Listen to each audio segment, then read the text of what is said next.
My name is Deirdre Bartman, Committee Chair, and today we are dealing with two sets of legislation.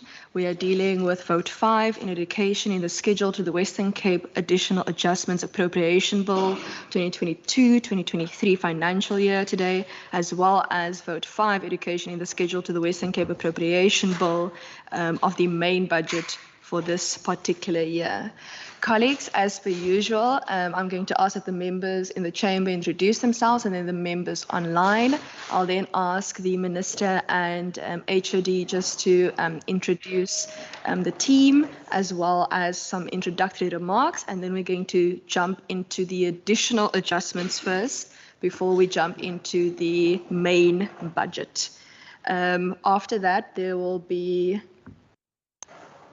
Yes, we will deal with the additional first, and we'll do questions and answers, and we'll do the main budget and questions and answers, and we'll take it certain pages at a time. And then I don't see any public in the gallery. Perhaps there are public online. We will then open up for public inputs or questions, after which we will then deal with committee business, including consideration of the respective votes. With that, my name is Deirdre Bartman, Chair of the committee. Thank you. Morning, Chairperson. My name is Khalid Sayed, member of the committee. Good morning, all. Dan Plato. Members online.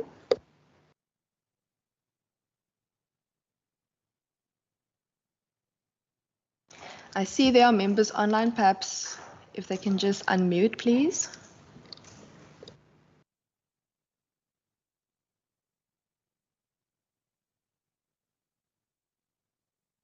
Okay, if members are not unmuting, I'm going to go over.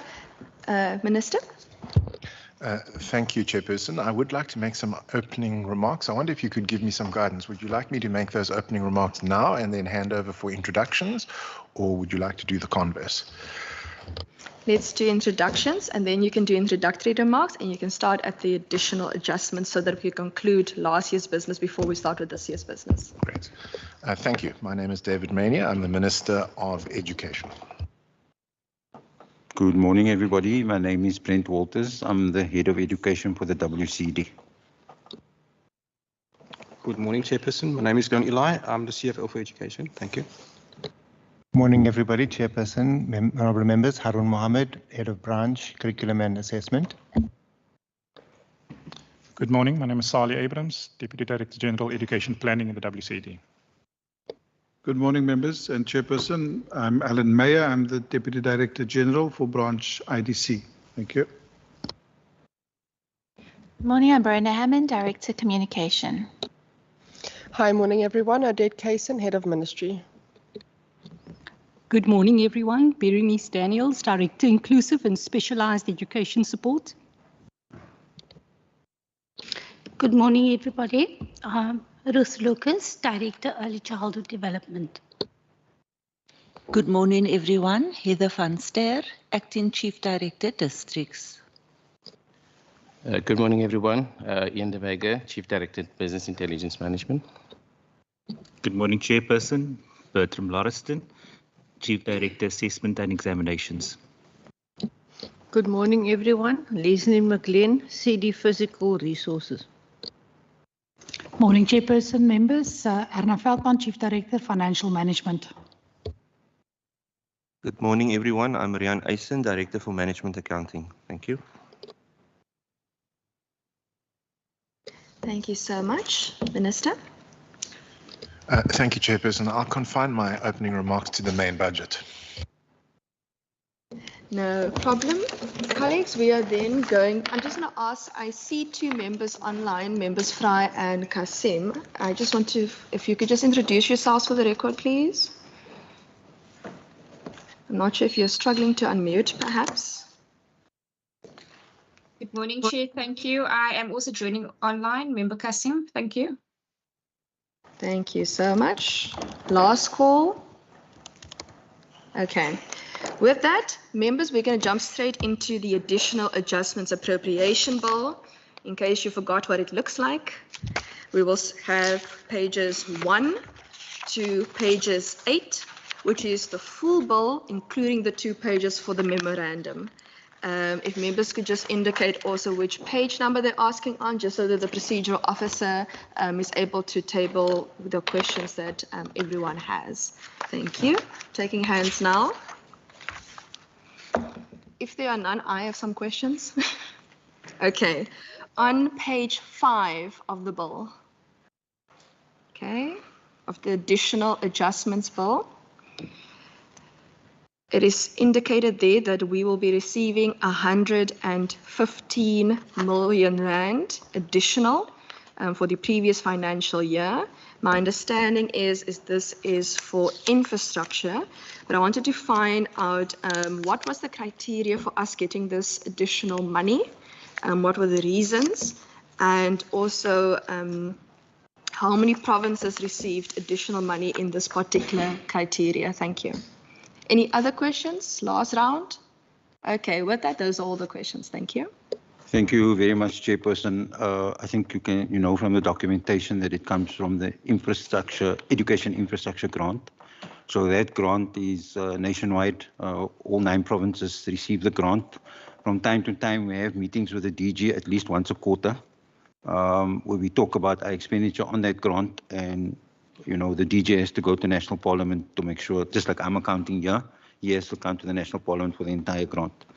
And so there was some under expenditure from a few provinces, 2 in particular. I think this grant, specifically our money, is from under expenditure in Mpumalanga and Eastern Cape. And so that under expenditure, Chairperson, to ensure that education infrastructure is required nationwide. The funding is retained inside the sector. Money was shifted to Gauteng and ourselves. And we received 115 million rand, as the figure indicates there, of the money that was shifted. I don't know Gauteng's exact figure, but I know it was more than us, 200 and something million rand. So that's essentially from those 2 provinces. That's it. That's the reason. Okay. Thank you. Minister, anything to add? Okay.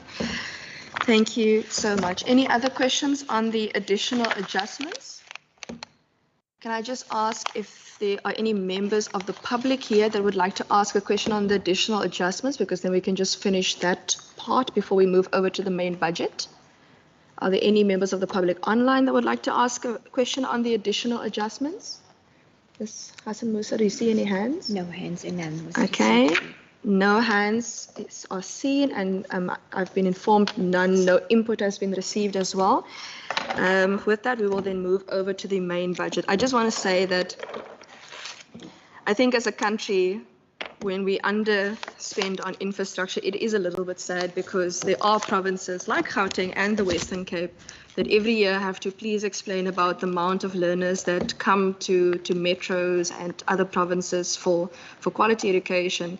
And some of these provinces where the under expenditure is coming from is it's the learners from these provinces that are coming. So it is a little bit sad to see that those provinces are not spending all of their money.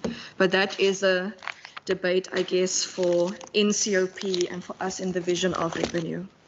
Colleagues, the main budget is on pages 171 until pages 200 with annexures of 201 to 216. I'm going to allow for introductory remarks, and then I'm going to take the pages in the following order for questions.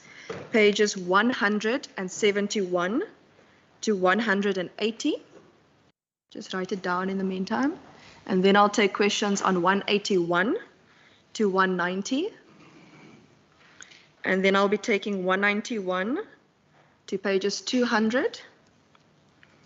And then pages 201 to 216, even though we don't need to table them, those are the annexures. I will take them in the last batch.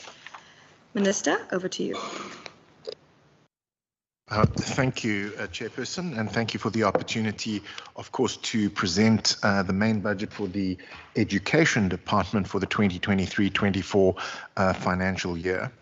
I think it's important for committee members to take note that our 29.5 billion rand budget is now the biggest budget of all provincial departments, and I think demonstrates this government's commitment to promoting education in the Western Cape. Of course, the appropriation will enable us to improve learning outcomes with our Back on Track program, a 30 million rand additional allocation for reading, for example. It will enable us to expand access to education through our Rapid School Build program with an additional appropriation of 350 million and a 2.9 billion rand infrastructure budget. It will also enable us, of course, to improve access and support for learners with special needs, with a 68 million rand additional allocation for learners with autism and a 67 million rand additional allocation for learners with profound intellectual disabilities. Of course, there's also an additional allocation of 61.6 million rand to support school feeding, which is vital, and a 40 million rand additional allocation for energy resilience. And so I think that there's a lot to celebrate in this budget, and I'd like to compliment our team, especially our finance team, for an excellent performance during the budget process here in the Western Cape. Thank you. Thank you very much, Chairperson. Thank you very much, Minister. Chairperson, so I think we as a department, we're very excited to receive this budget. I pointed out to the Minister, it's a billion rand more than what we received in the current year. And so obviously that's a vote of confidence inside the department to be able to say, look, essentially this is big money and it's a response to pressures, as the Minister has indicated. Those pressures come about from ever-increasing admissions to the system, and it's a response. What we see in this budget is a response to that ever-increasing pressure and an ability for us to actually service that pressure as it actually increases. The Minister has highlighted some of the impacts, but I think one or two additional points that I wish to make. I think the first is that we also, in the budget, we see increase of educator posts, because as we obviously increase the infrastructure, as referenced by Minister, we also have to increase the educator posts. And in the basket, you would know that in last year we did 1143, but the effect is actually in this year, because we do the negotiation for the basket in the year before.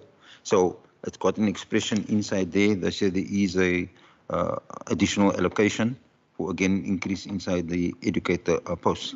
I think the other factor is that on the national conditional grants, we received increases in the EIG incentive allocation, 109 million. NSNP, Minister mentioned the NSNP, we received an increase of 29.2 million. ECT grant increased by 12.1 million. LPID grant increased by 3 million. And that again, for us, shows a confidence as a sector that we in the education sector, there's trust in our ability to actually spend this money wisely and to make sure that we do actually service increasing demand that we are facing. We also, as Minister has also spoken about the Back on Track program, which the committee is aware of. And again, that's to give expression to make sure that in the end, every child can actually read with meaning. I think maybe then to just say, as we, one of the last 2 points from my side, Chairperson, would be that we also made provision in this budget for school resource officers as we take it forward in relation to some of the issues on safety that we are facing inside the schools. And then specifically on in curriculum, we also got a sizable allocation of 15 million rand to teacher training and questions of reskilling and that move to digital blended learning. So I think those are really the main elements. And I think lastly to say that we, for this year, did receive an allocation for the year coming for the Presidential Youth Employment Initiative. And that employs, I think whoever's in the meeting can correct me, I think it's 17,000 at the current 19,500 young people as assistants inside the system. And what that does, Chairperson, it actually creates almost a aspiration for young people to see themselves associated with this noble profession. And that's really how we see it. And they have been invaluable to assist teachers with the heavy demands that are placed on teachers inside curriculum. So, Chairperson, I think with that being said, we present ourselves for questions as you indicated on the pages. Thank you very much, Chairperson. Thank you so much. I did see that the education budget vote is now officially the largest in the province. I'm not sure if it's been the largest in the province before, but I know in the past 3 to 4 financial years, it was the second largest. And now it is 36.15% of the provincial budget when you take in consideration the payments and provisions. With that, members, pages 171 to 180, questions? Member Syed? Member Fry? Are there any hands online? Yes, Member Kasim.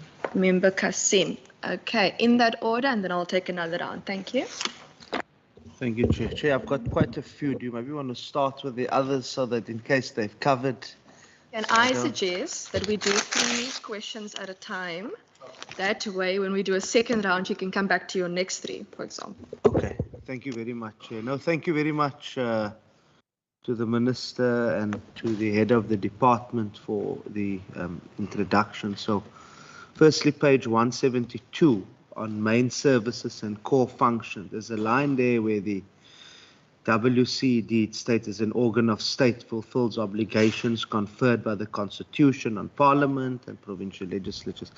Just wanted to, and I don't want to belabor the point, but perhaps on this basis, just as we speak, I just wanted to get a sense as to the, given the obligation, where are we at with regards to the issue of unplaced learners, and how does this particular budget speak to that? That's my first question.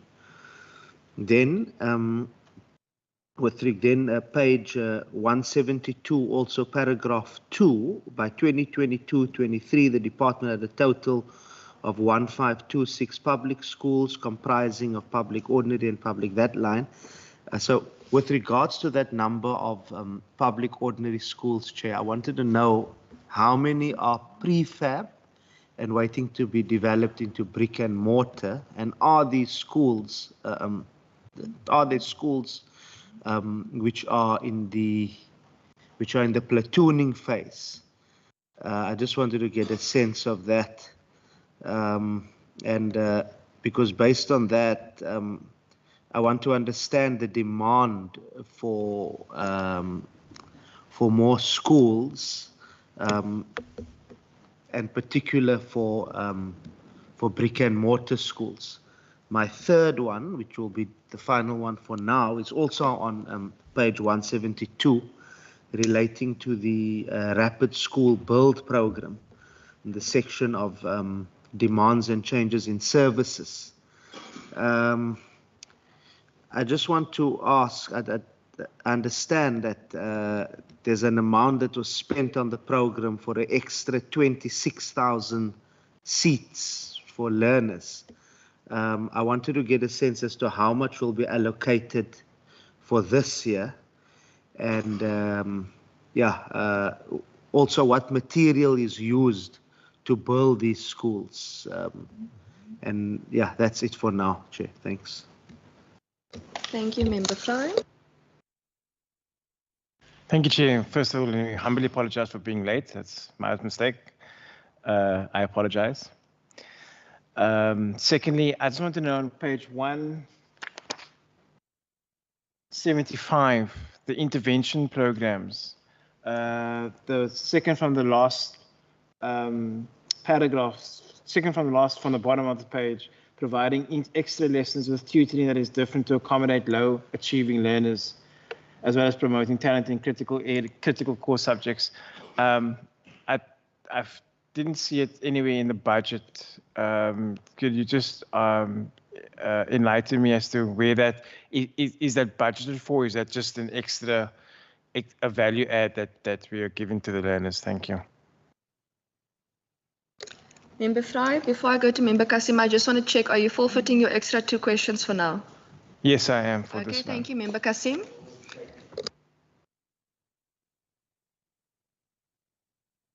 Thank you, Speaker. I'll just stick to one question for now. What is the department's plans rather for schools and communities where there are gang and drug activity? Are there any plans to spend on equipment that can be used to detect weapons like guns and knives at the entrances of these schools? And basically, how much is being spent on safety and intervention programs in such areas? Thank you. Thank you, Member Kasim. I just want to check. I think I missed the page number that you're on, just so that we all follow the question. Member Kasim? Sorry, mine is actually a follow-up question with regards to the response to the official that mentioned an allocation on safety in schools. Okay, thank you so much. Minister and HOD? Okay. So thank you very much for the questions. Maybe just to say, so on the unplaced learners, Mr. Said, one of the appeals we made, and thank you very much for your assistance. You've been communicating with me, so I know you're trying to assist. One of the things is about the planning issue, right? And so we do have a few still not placed, but they are all people who arrived extremely late. And so then it's a question of how do you actually find the placement. Some of them, for example, would be older people entering, in the system, and then you have to find a place to make sure that you can actually get a place. And of course, you know that we do have, us in Gauteng, we're under pressure in relation to that. So I would say, my answer would be, we're on track to place the learners. Those who arrived extremely late, we're still struggling to find a few places for some of those. I think that's the issue on placement. So on the 1526 public schools, you asked how many are prefab, and so I don't think we can answer that in this meeting, Chairperson. I think we give you a written answer.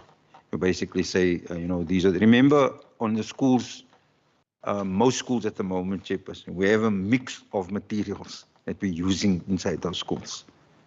Schools that traditionally had brick and mortar, they also have what you call prefab, but there are many other materials. Mr. Adams and his team can talk about the other materials that there are, alternative materials that potentially, we are using inside steel frame structures, Maladi, which we have also mentioned to the committee before inside this committee. So, Chairperson, I would say if we want a detailed answer to that question on the 1526, we will have to do a little bit of work to be able to come back to the committee in writing.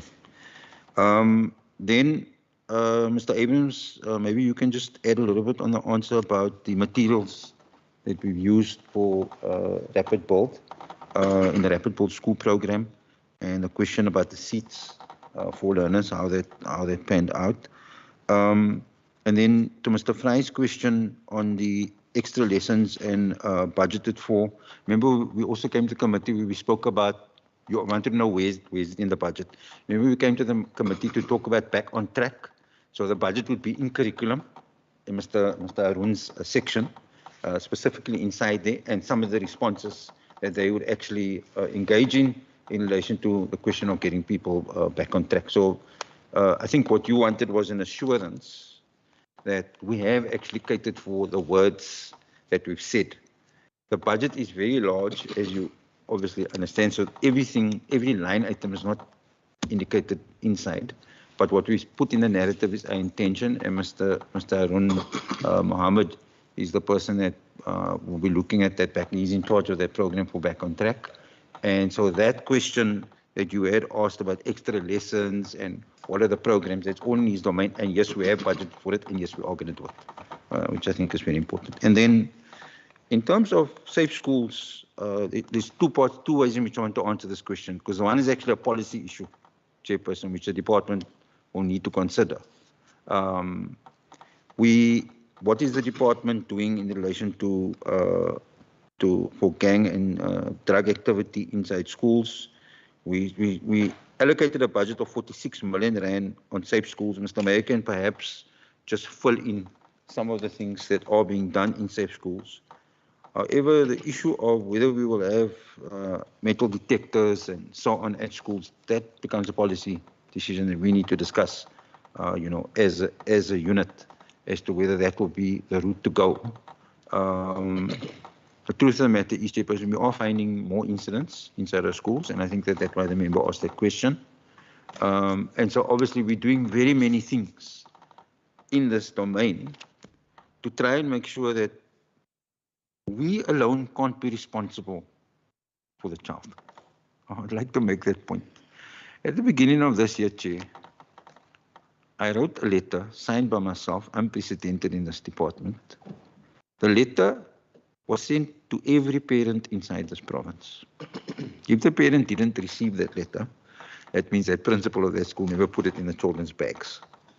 But the letter basically appealed to the issue of, it takes a village to raise a child, and you as a parent, you're the primary person in the village.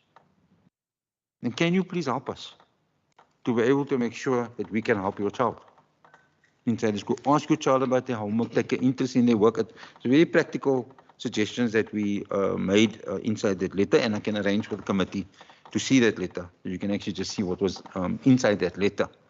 But it goes to the fact that in order for us to solve this issue, it's not only the education department that can solve it. The whole of our society needs to jump in and help us to deal with some of the pathologies that we see in the school, which are a reflection of the pathologies outside the school fence. And that's what we see inside the school. And so we know that Mr. Mayor and others are busy with, he will talk about safe schools, all the things that we're doing on a reactive basis, because many of those things are reactive, but on a proactive basis in relation to safety, it is also about making certain that children have activities. So another department will come here to speak about the MOD program to you as a committee. I'm not sure it's not, I don't know if it's the same committee, but essentially it's all about keeping children busy and getting them interested in something that can be purposeful and not something that's negative. So with that being said, maybe I can just ask Mr. Abrams first to go first, and then Mr. Mayor, please. Thank you. Thank you very much, SG. Chair, it relates to the choice of technology. Firstly, the Rapid School Build program encompasses quite a broad portfolio of builds. It's not, the innovation is not limited to the choice of technology. There are brick and mortar builds in that portfolio as well. There are one or two schools that we've started with that uses a light steel structure interspersed with brick and mortar. So it's not exclusively light steel. It has passed the industry standards and as we'll do an occupation, what is called an occupation evaluation. It looks at the comfort levels, the fit, and the usability during summer and winter. So we assured at this stage that the choice of technology is appropriate and sustainable, but of course in our climatic conditions we'll continue to assess that. But I would make the point that there's a broader range of brick and mortar build. The innovation is in the delivery, not necessarily in the choice of technology, but it does allow us to move a bit quicker. As it relates to the demand, so the demand for infrastructure services, we've certainly prioritized investing in new school facilities, more classrooms, to deal with the rapid increase. The growth in the Western Cape of 2.52% has been confirmed nationally as being the fastest growth in the country over the last 5 years. And so there's recognition that we need to obviously supply to that. So the primary driver is to expand the system with new facilities. The other aspect of that is that, of course, we know that there are very specific pockets in the province, in our Metro East and North districts, for example, in the city of Cape Town, where there is a relative undersupply of schools, and so it enjoys priority focus in our planning at this stage. The relationship to the 26,000 places maps to the 842 classrooms that we had promised during the current, as it ends now, financial year. And we've done calculations depending on the distribution of those classrooms between high schools and primary schools on either a 1 to 30, 1 to 32 or 1 to 37 basis.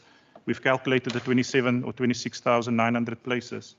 As we move forward, the 350 million rand that's been allocated to the rapid school build will primarily be used to invest in those new facilities and upgrade additional facilities where the land is available. And so we will obviously look at sustainability as a priority criteria. That means brick and mortar, but we'll use a mix of those technologies that the SG had referred to as well. And then finally, just to say on the number of prefab, so this is a legacy issue, but we've certainly, for necessity over the last few years, increased the number of mobile schools. And looking at that number, we'll confirm the detail at the last count. We report this nationally every year. That was 42 schools, 42 mobile schools in the portfolio of 1526. And we add to that another number we report, which is the number of schools built of inappropriate materials. That's 76 at the moment. That number collectively represents less than 8% of the total portfolio, and that will be a priority. We've got a program to work at replacing those schools, obviously with a focus on safety, dignity, and well-being. We can share the detail in terms of the plan as it encompasses new schools and the replacement schools, which makes up the total portfolio in the budget as represented at the moment. Thank you. Okay, so I see there's one follow-up. I just want to check if there are any other follow-ups as well. Member Syed, on these questions before I open for new questions. Mr. Mayor has an answer. Apologies. Okay, let's just finish quickly the questions And the then Minister I'll wants to stop. do the follow-ups in those order. Thank you. Good morning, Chair. Just to say that within the school safety environment, we're also working currently within the ABTs in the various 18 areas where there are a number of programs related to drug abuse and as well as addressing the issues around gang activity. For example, we do random drug testing still, where learners are, tested for drugs, not only on their person, but also having consumed it. And that happens. We also have the school holiday programs in a number of high-risk areas where learners are occupied during the holidays by our Safe Schools officials, working with various other departments. In the ABTs, it's a lot more focused because there we have various other departments involved. So Department of Social Development is involved. And so there are opportunities, provided to learners for drug counseling, as well as the issues around gang activity within particular areas. The other area which we've received a lot of traction in is the drill exercises that learners are involved in. It's involving SAPs as well as City of Cape Town officials, where learners are taught, to be part of the drill teams. And that has received quite a warm welcome in a number of very high-risk areas where learners are involved in those kinds of activities. And there are a number of competitions and things arranged for them to participate in. As the chairperson, as the HOD has indicated, there's additional funding that's been made available 4 additional SROs to be deployed to schools, and that will be done specifically within the ABT areas to address the issues within that particular area as well, as supported by the other departments as well. Thank you. Thank you, Chair. Perhaps just to pick up on some points in relation to the questions put by the Honourable Khalid Sayed, there are 91 learners who are in the process of being placed, which means that we have placed 99.9% of the grade 1 and grade 8s. Our response, of course, to the admissions pressure is the Rapid School Build program, and we have now delivered 742 of the 840 classes, which is a significant improvement on the last financial year, where we delivered, I think, only 212 classrooms. When it comes to expenditure on the Rapid School Build, I mean, we will still get there, but I hope that honourable members will take note that we will be spending about 1.3 billion rand on new infrastructure assets, which is a 188% increase on last year. And of course, that is part of a 2.9 billion rand infrastructure budget, which is a 15.3% increase on last year. So our commitment to expanding access to education in our province, I think, is manifest.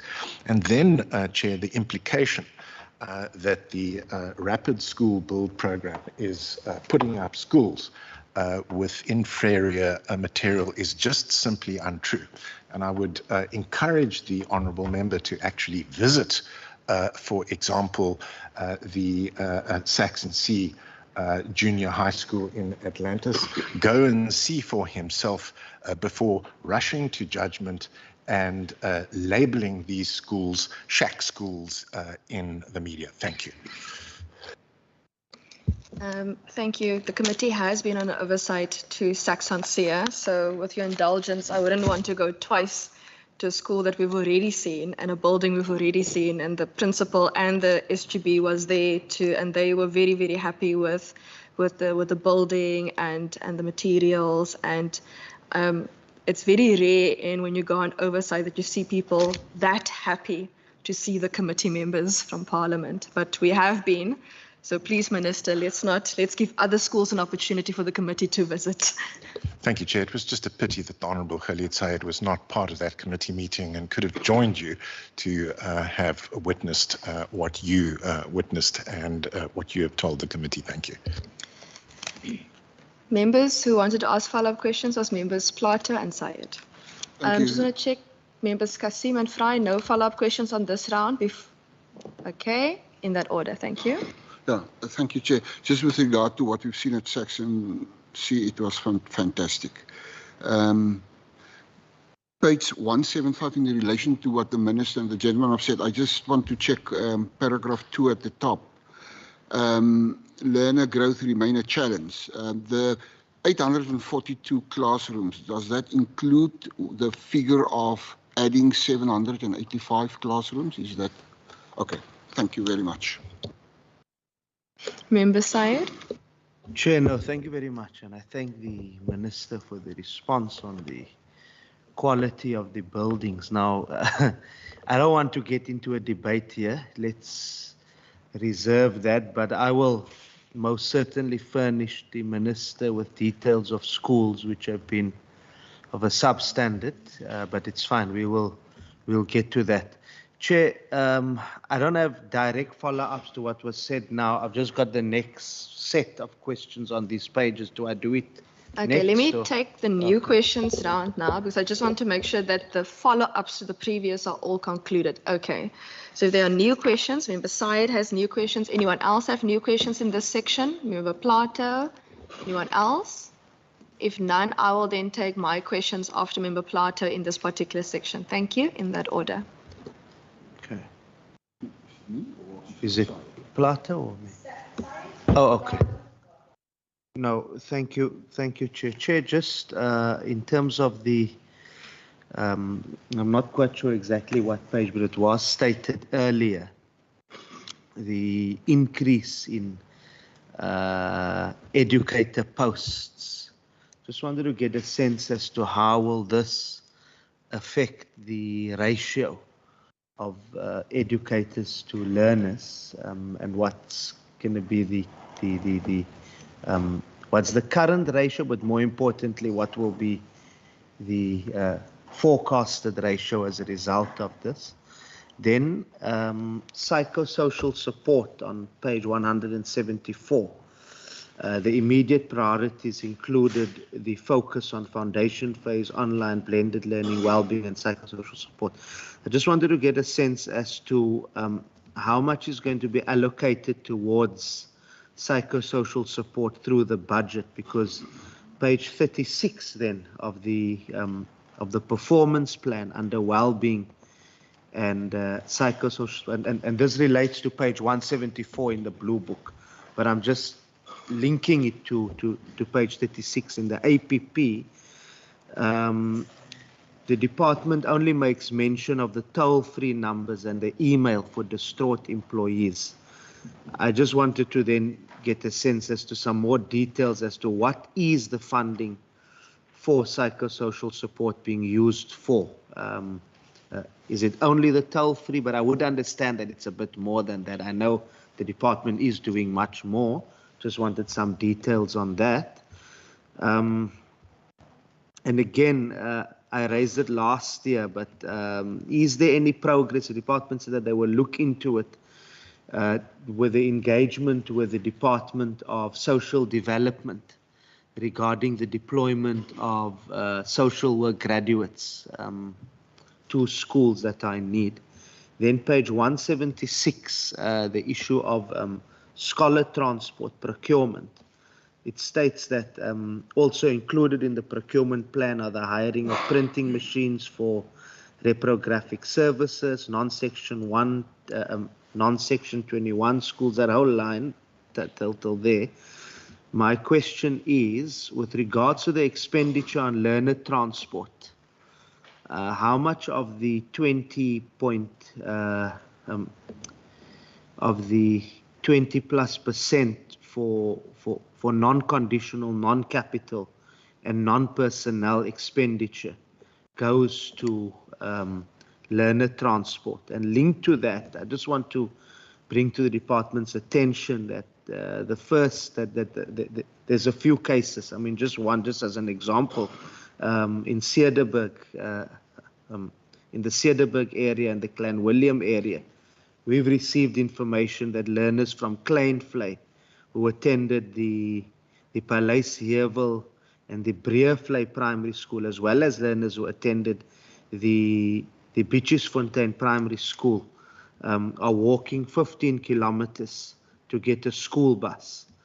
Are cases such as these being looked at when determining the routes, and how are these type of learners being basically helped? There's also a case of Northern Paarl, where there's learners, 20 learners from Northern Paarl who are enrolled at the Walter Vrede High in Wellington, having to move the same. But there's a few I will also furnish, I have furnished, but further down the line. Then my final one on page 180, let's get to it. Page 182, sorry, page 180. No, I think we are done then. I was just about to say, I'm stopping at 180, and 182 will be in the next round. And since you've asked 5 questions, we will be okay for now. Yeah, Member Plato. Just very briefly, Chairperson, page 174 at the bottom, e-learning implementation rollout. I see there's reference to that further on as well, but just a sense of the progress, because e-learning is a very important issue in preparing our youth for the future. Just to that check, please. And then with regard to the mentioning of the foundation phase on page 175, the disruption, and where are we now with the foundation phase? Are we on track? Are we winning? And then the issue in the same paragraph, parental support was made reference, I think, by or the minister or the HOD. But what else can we do? If you go to certain schools, you see lots of parental involvement. But you go to other schools and you find out there's no keen interest from parents' side. What might be the reasons for that, and what else can we do to assist? Thank you. Thank you so much. My questions are on page 177.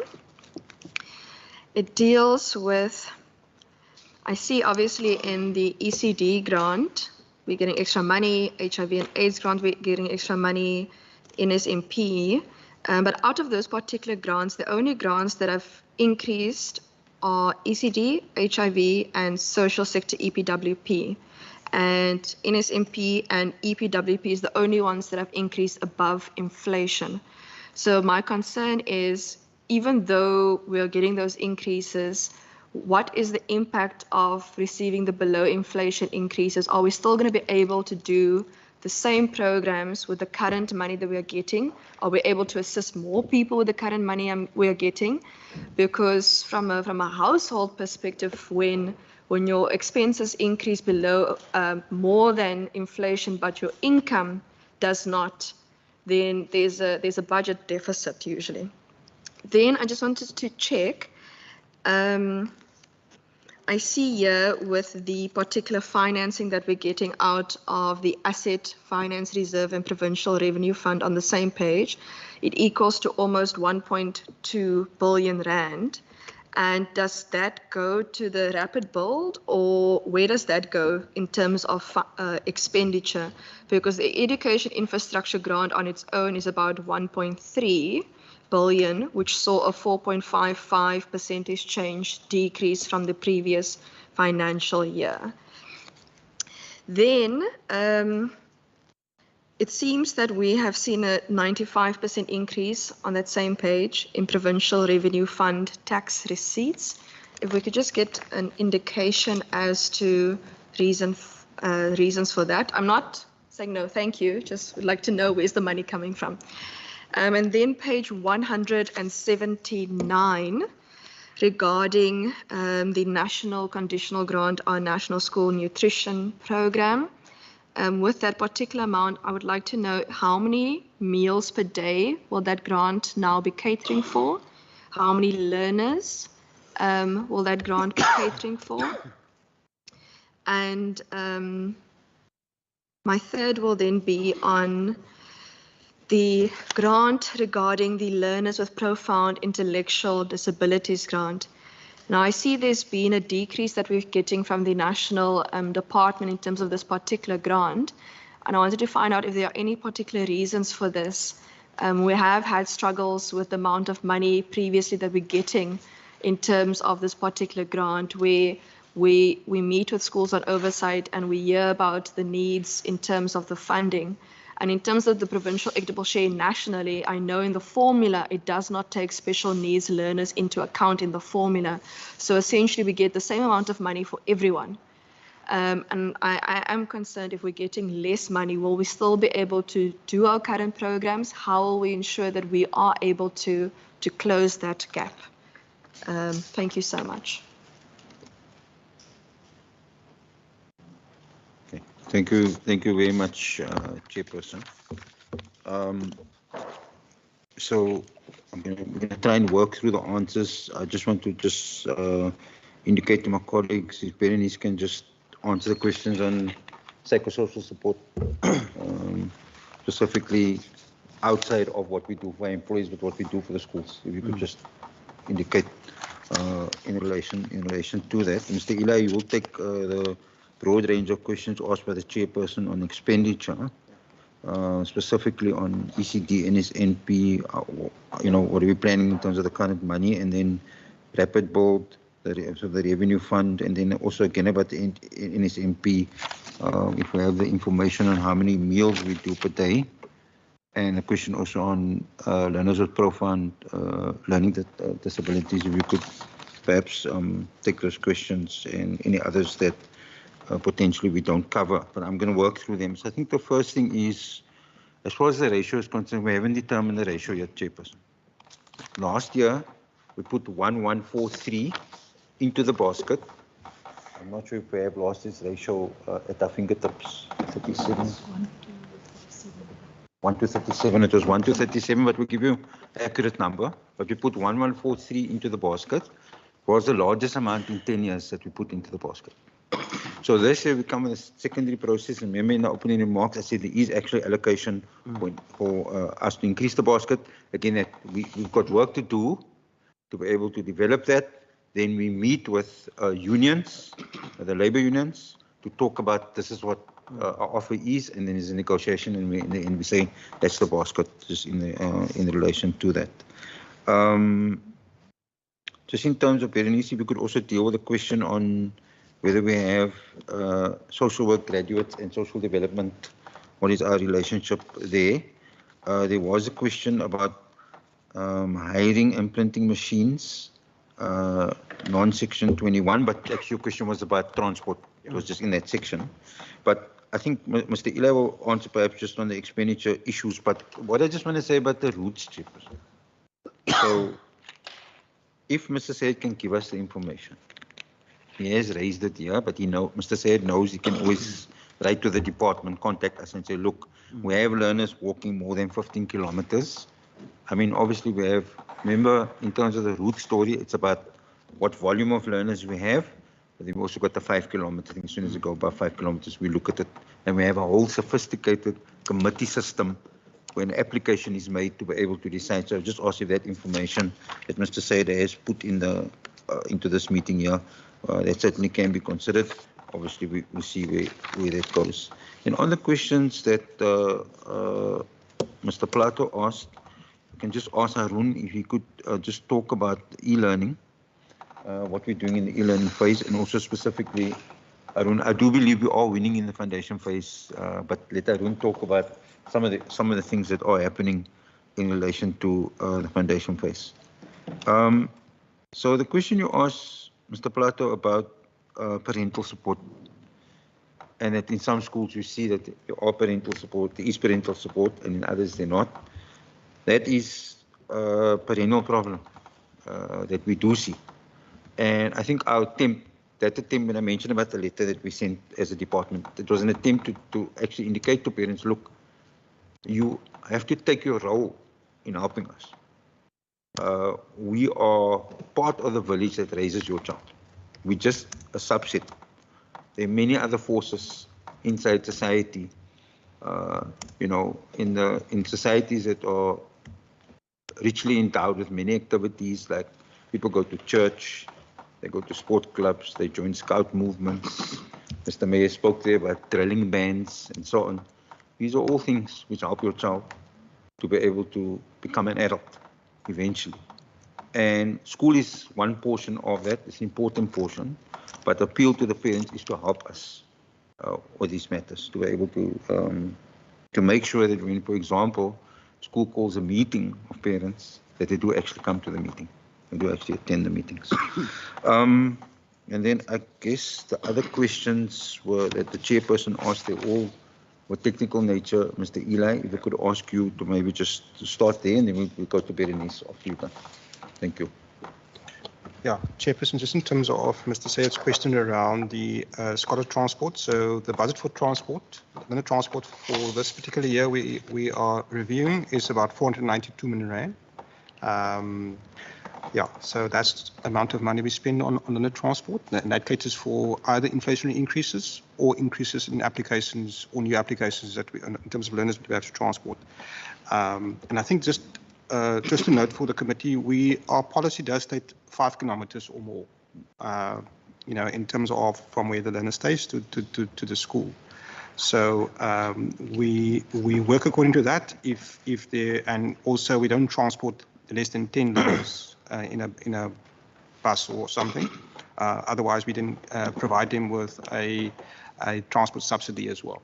So we have two mechanisms of how we cater for that as well. But the applications normally work from the school, as is indicated, and if the member can provide us with that information, then we can process that as well.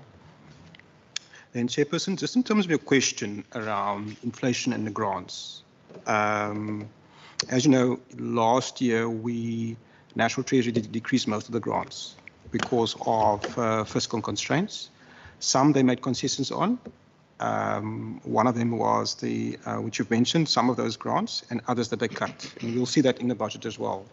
Like MST, I think that they cut that as well, and some of the other grants. So that's what's coming through. That's from national. And in our province, we have with especially like, for example, NSNP, we have pleaded that with national, but also with provincial to say that we have an increase in learner numbers there in terms of feeding, but we also have inflationary increases as well.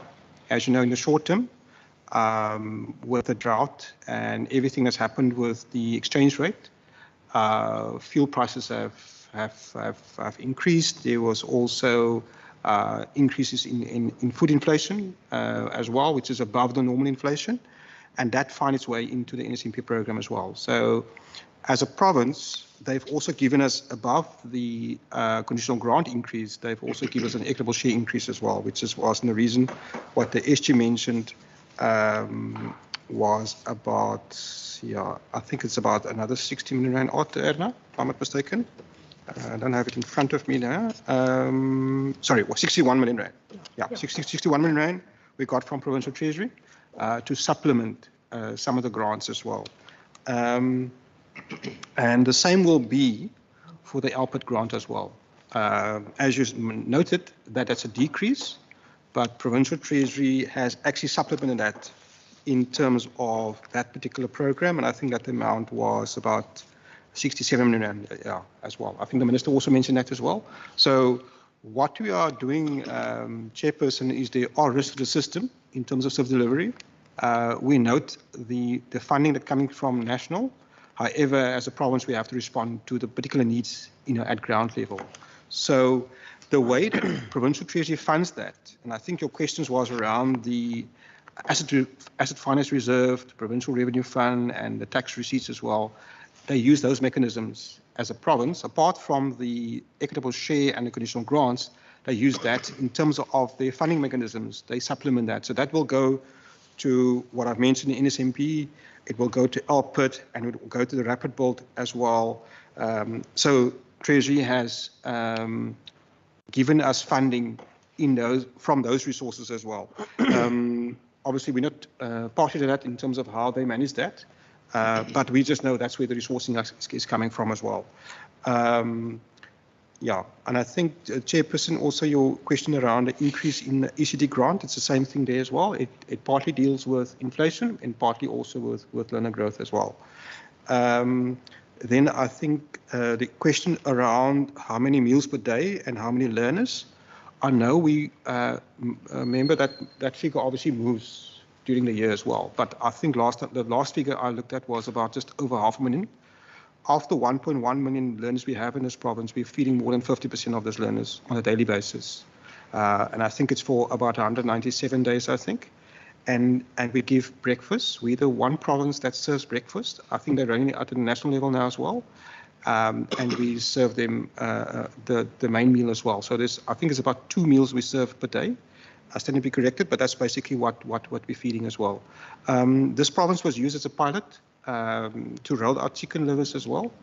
But it's a matter that we're dealing with from DBE perspective, because at the moment that grant is mainly financed by DBE through National Treasury as well. But again, as I said, we've supplemented that as well, given the pressures we are facing with the growth and then also with the inflation as well. As you know, Chairperson, just in terms of the grant conditions, quintile 1, 2, and 3 are being fed by that program. But obviously in this province, we also feed quintiles 4 and 5 in certain cases, because years ago when the grant came over and the quintile system wasn't in place, some of those schools were in that category, and we decided prudent not to withdraw the grant from those schools as well. So what you'll find in this province, and then also with the concession from DBE, we feed quintiles 4 and 5 in certain cases as well. It's not a general trend, but we are dealing with that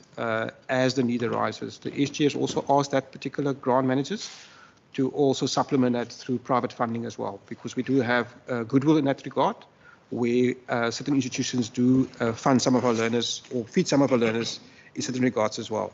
So, Chairperson, hope I've responded to all the questions. Good morning.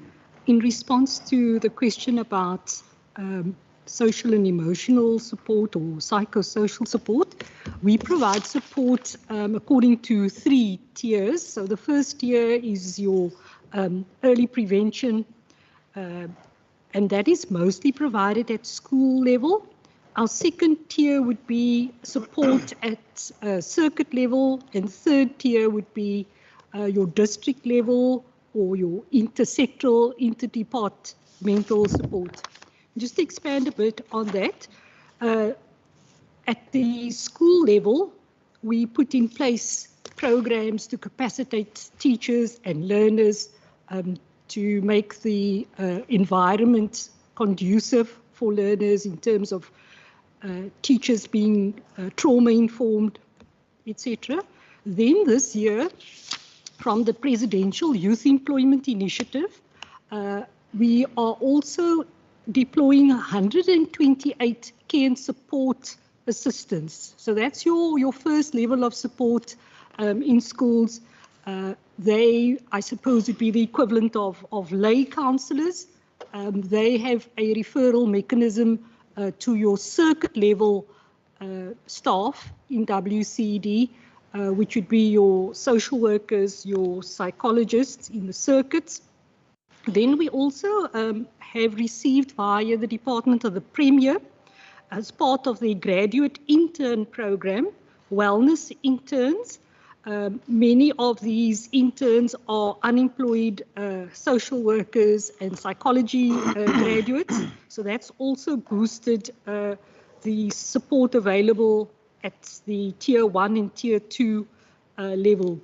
Then also just want to mention that we look after educators and all our staff well-being via the employee wellness program. So that's individual support, group support.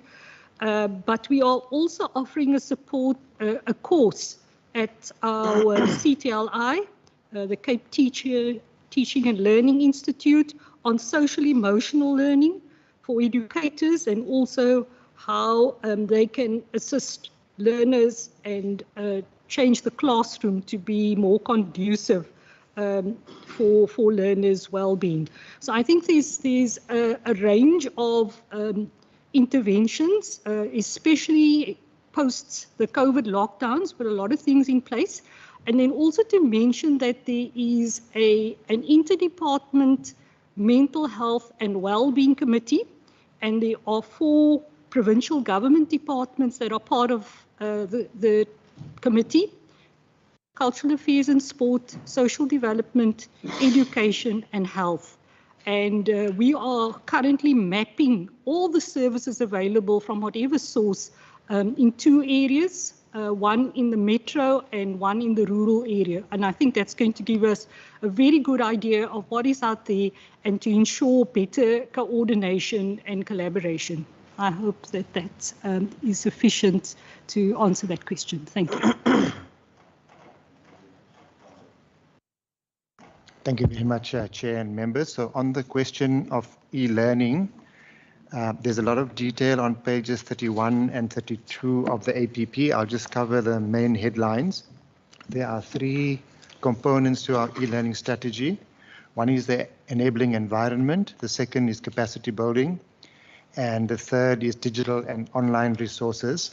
So on the enabling environment, you'll see a reference to the wide area network, the broadband project, local area network project of the WCED, computer applications technology, information technology, engineering, graphic and design, the computer refresh project, the Slim Lab computer refresh project, the smart classroom project, and the e-portal. Chairperson, in the interest of time, in the document you will see the progress lines for each of them. So to save time, I won't go through the detail of that. Suffice to say that you'll see that there is progress that has been made. On the issue of capacity building, Pre-COVID, we were getting about 4,000 instances of teacher participation on the online offerings that we were presenting. In 2020, that jumped to 12,639. In 2021, it jumped to 16,431. And obviously, it's now stabilized. It's standing at 8,355, but still double the amount pre-COVID. So we're sitting fairly pretty in terms of a progression sequence. And then on the digital and online offerings, our e-portal is probably the most vibrant online offering in the country. We've recorded a quadrupling from between 2020 and current time on the usage on that e-portal, and our team is busy working on what we're calling online 3.0. Sorry. There is a streaming facility that is available, so we've selected some of our best teachers, and there's a streaming facility that beams from district offices to schools. There's also a school-to-school beaming offering that we present. And we've also got a very effective telematics program, a partnership with Stellenbosch University, where about 14 of our high enrollment subjects in the NSC band, grade 10, 11, and 12, get beamed on a daily basis. We choose some of our best teachers in the province to beam those programs, and it's available online at no cost in terms of Wi-Fi. Then moving on to the foundation phase issue. Members will remember that in COVID time, we embarked on a process of the allocation of additional time for languages and maths. We've succeeded in persuading the national system to adopt that, and just in the last week, a circular was issued as a guideline to all schools in the country to adopt that model. You will have seen the systemic results released yesterday, and the systemic results are showing that that was the correct decision because the results are moving up.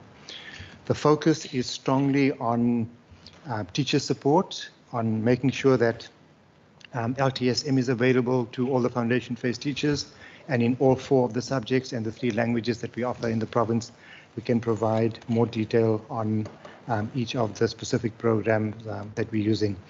The reading strategy is a phonetics approach that we've introduced, and early indications are that we have taken the right decision. On the question of parental support, mention was made of the Back on Track program, and we are busy working at the moment on identifying 200 schools in the intermediate and senior phase band that will be targeting 4,000 learners, 2,200 teachers, and 28,000 parents of those 14,000 learners in a dedicated program to involve parents to play a greater role. At the moment, the department does not have capacity to reach all the parents in the intensified way that we would like. So I've got a copy of a family numeracy booklet, for example, and we're also paying a lot of attention on the grade 3 to 4 transition, the involvement of parents, because particularly learners whose home language is not English, we're finding that the transition is presenting learning challenges. So we're targeting those particular parents quite strongly. This document goes to every single parent in the intermediate phase, and e-copy is available on the e-portal.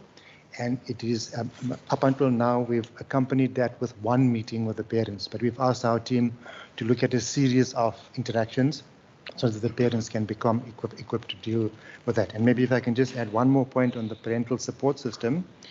In COVID time, we introduced an innovation project, mainly in the rural areas at the moment, in poor and vulnerable communities, where an intern works as a relay between the home, the school, and the child. And as we speak, we can provide you with evidence of hubs around schools where these children who are at risk and are in need of motivation for learning are provided with additional play-based programs. And that happens after school. These interns then visit the parents of these children to make sure, A, that the children are at school and that they are doing their homework and are learning successfully. Thanks very much, Chair. Chair, I think you pick up on a very important point about conditional grants. I think you're absolutely correct to note and to point out that conditional grants, in fact, decline by 4.5% over in the next financial year. And I mean, the point here is that the pressure is now on the provincial government and the provincial treasury to claw back. And that is exactly what provincial treasury and the department have done for the next financial year. Provincial treasury has leaned in. And to just give you a few examples, I mean, the education infrastructure grant, at the very time when admissions pressures peak in our province, is in fact declining, not just in nominal terms, but of course in real terms. And that's why we've allocated an additional 350 million rand in the next financial year, particularly for the Rapid School Build program. If one looks at nutrition, thankfully, the grant increases by 10.9%, but the province has had to step in to keep pace with the increased demand and inflation and allocate an additional 61 million rand, when national government are only contributing an additional 29 million rand. And then I think absolutely shamefully, the conditional grant for learners with profound intellectual difficulties decreases by 16.6%, and the province has now stepped in and allocated an additional 67 million rand, which is a significant increased allocation, particularly if you consider that the baseline, which is the conditional grant, is just about 34 million rand in the next financial year.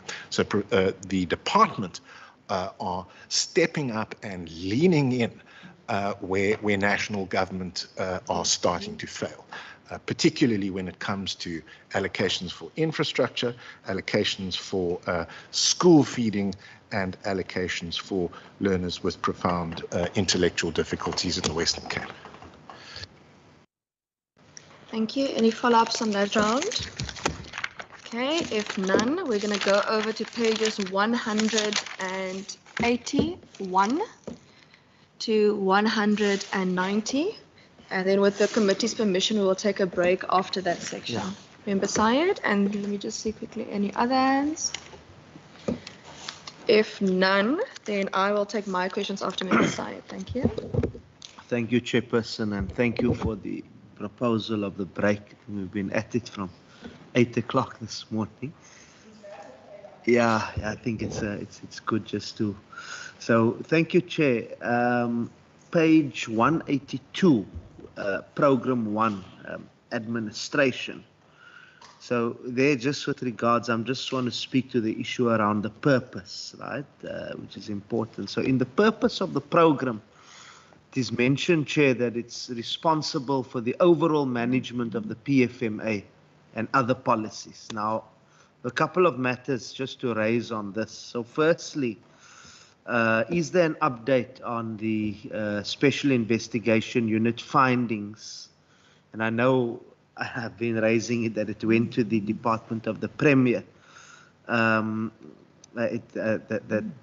regarding the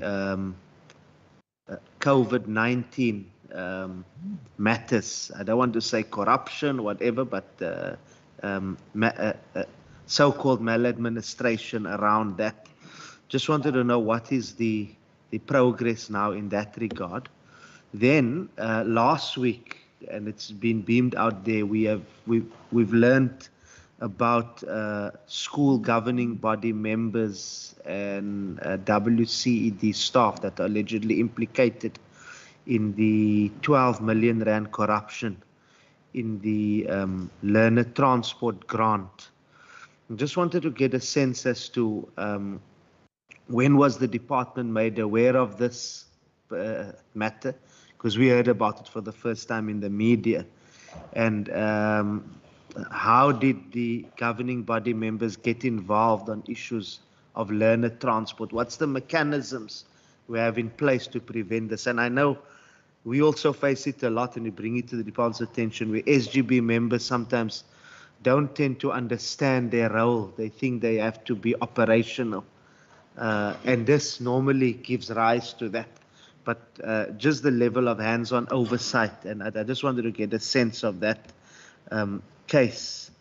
Then my last one, because I've asked now two on that. I just want to get to, okay.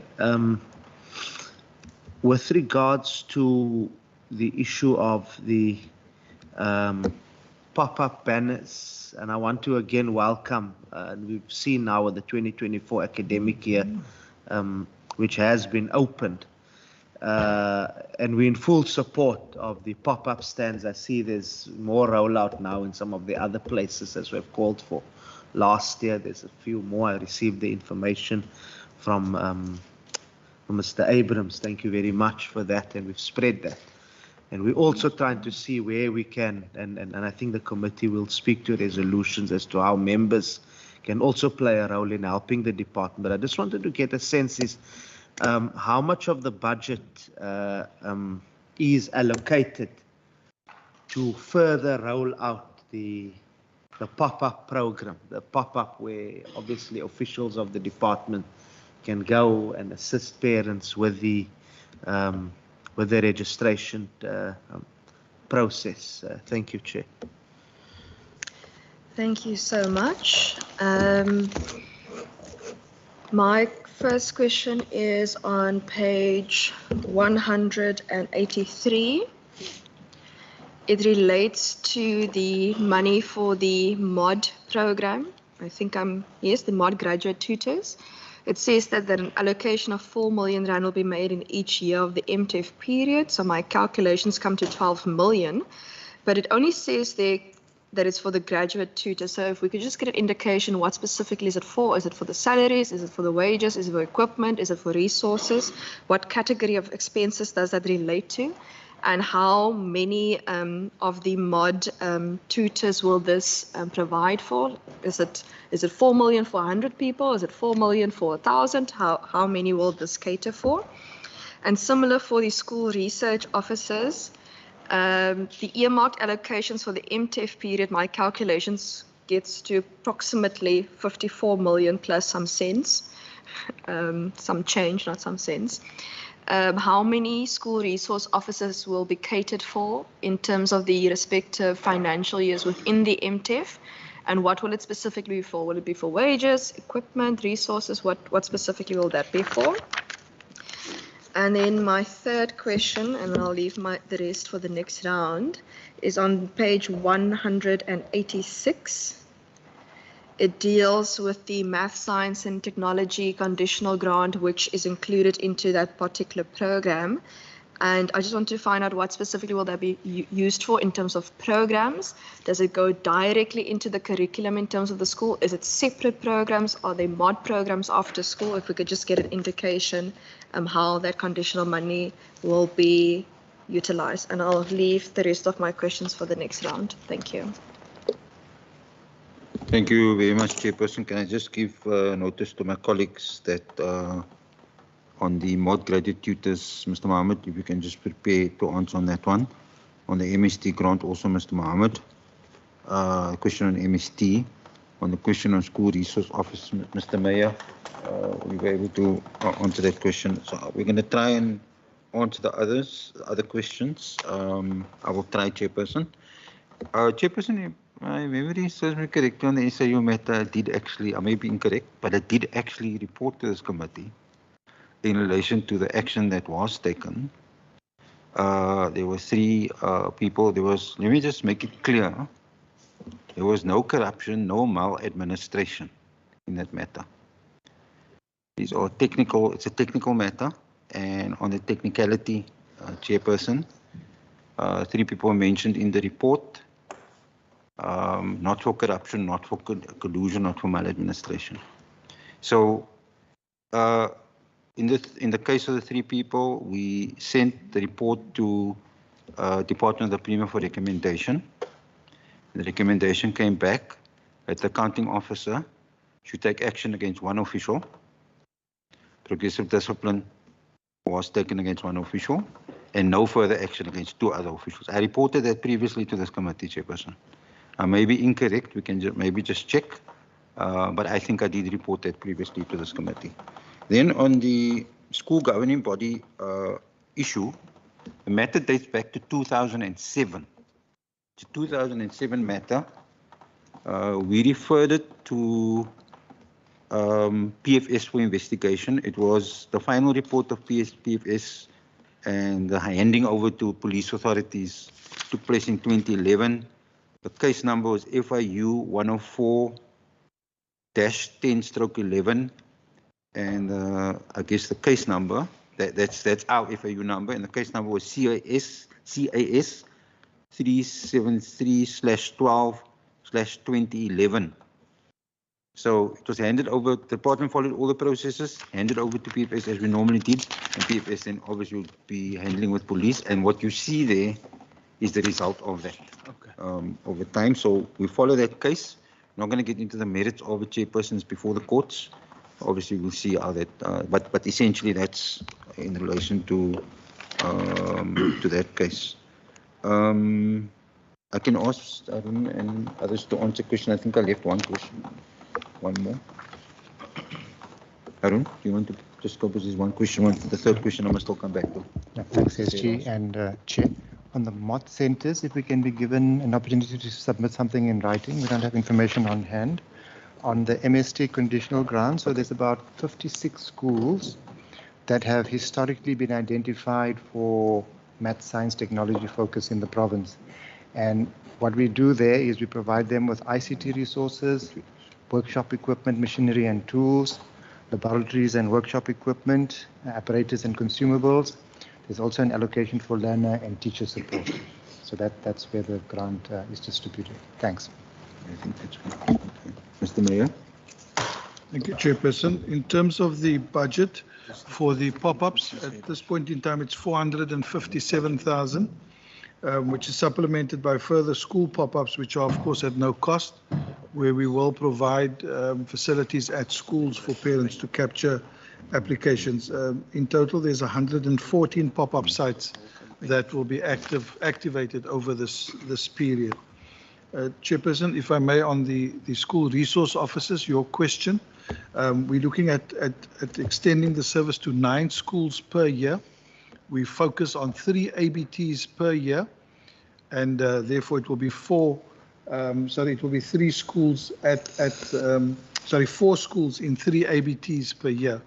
So we have 9 schools that will be implemented over the first year in the MTEF, which would target around 18 SROs deployed to those schools. It's a joint project with the City of Cape Town, and I will have to reply in writing in terms of the exact costing that will be spent, per official, as per your question, if that is in order with you, Chairperson. Chairperson, may I just add one more thing? Just on the pop-ups, it's developed this name pop-ups, but I mean, it's the rollout of making sure that people can actually apply. I have actually sent to the committee secretary a full schedule electronically, and so asked if that can please be distributed.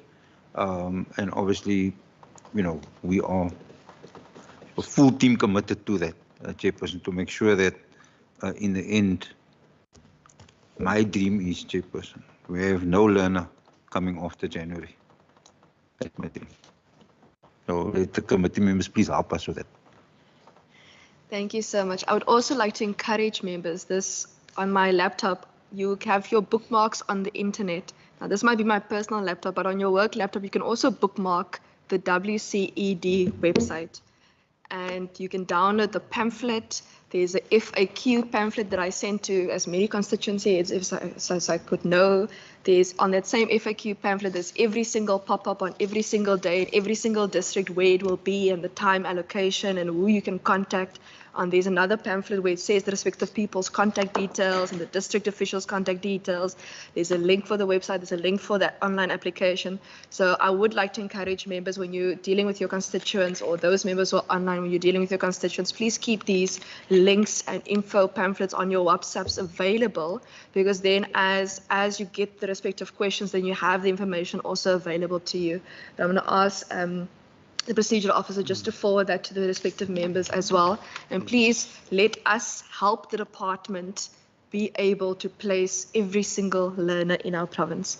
I'm going to ask, I saw member Christian's hand up first, and then member Syed, and then I'll go after that because I don't see any other hands. Thank you. Thank you, Chairperson. Just a question again. It's concerning your questions on page 183. The MOT centers. The MOT centers is a joint venture with what is the sports and culture.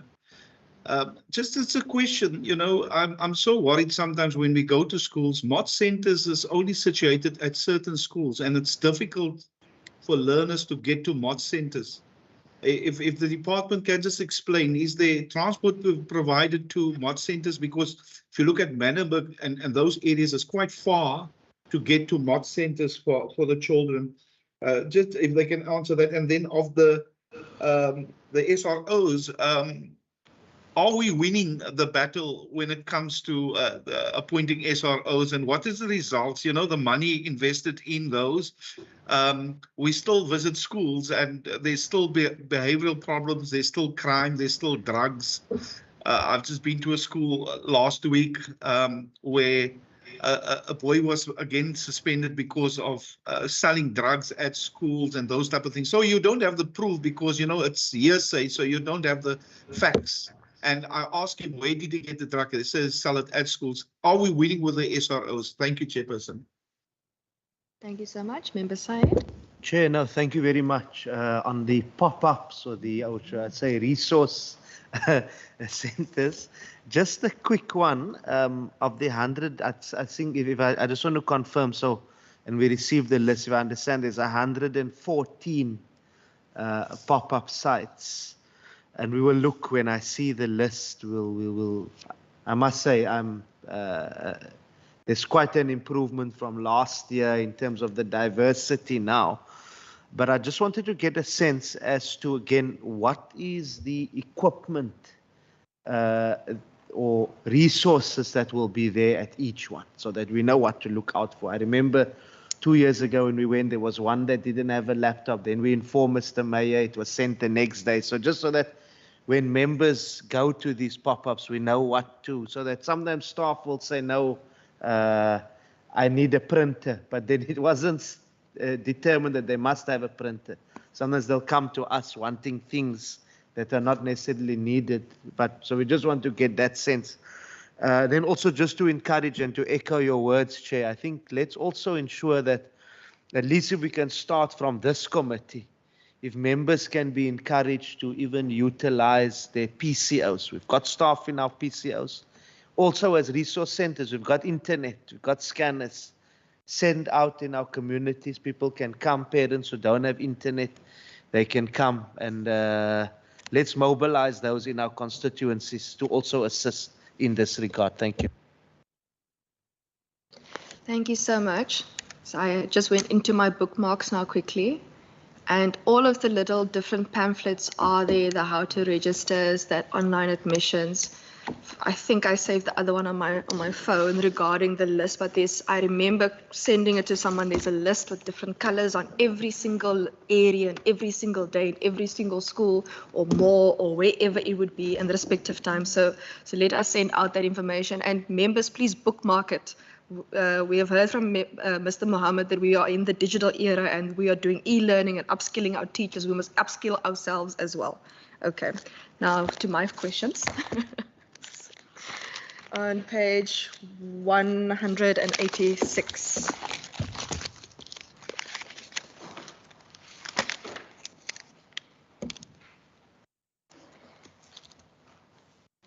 sorry, sometimes I can't read my own writing. Okay.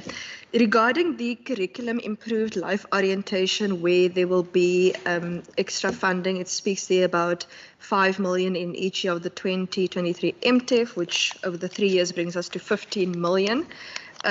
What will this be in the particular curriculum specifically? I think I've always had a general problem in life orientation where we teach children a lot of things, but then by the time that we graduate, we don't know how to do taxes, we don't know how to change a light bulb, we don't know how to submit a business plan. And then, apologies, page 189.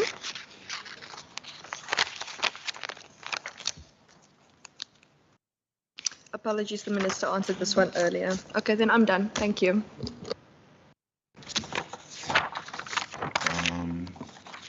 Chairperson, thank you very much. Can we answer? Thank you. So just if on the SOOs, Mr. Mayor, there was a question about are we winning? Maybe you can just talk about what we're doing in that program.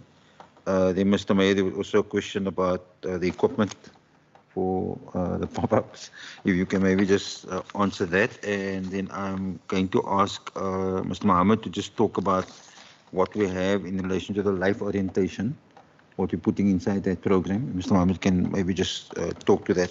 Chairperson, on the question of Member Christians, the first question about is it transport for children? Obviously, the answer is no. We do not have transport from one mod center to another. What we have done, if you ask that department, I think we should call that department here, but I have a little bit of historical memory there. There wasn't enough budget to actually roll it out to every school that required it. So then they had a system of looking at the 64 circuits of the WCD and choosing within those circuits where they felt the schools were greatest need, but also potentially where people could actually access it. So there may be children that are coming there, walking there from other schools, but potentially it's a budget issue, Chairperson. I mean, obviously, if we had a way, we put an after-school program in every school, every day, if we had a way. That's it. So I can just ask Mr. Mayor maybe to start off first, and then Mr. Mohammed. Thank you, Chairperson. Thank you, SG. In terms of the mod program, as the HOD has indicated, we use the neighboring school principle. So we have a mod center at a particular school, but it also then partners with neighboring schools where the coaches also provide a service to learners at the neighboring schools. So it's not only restricted at one particular school, but the services do get spread to schools neighboring that particular school. It's normally in terms of a circuit or geographic location where that would be done. In terms of the SROs, are they winning? I think we have seen significant reduction in incidents of crime and violence at the schools where we have deployed the SRO officials. We had a situation, for example, in last year at a school where there was a sudden spike in, unruly behavior of learners. We moved in 2 particular SROs into the school, and they supported the school in a way that searches were done more regularly.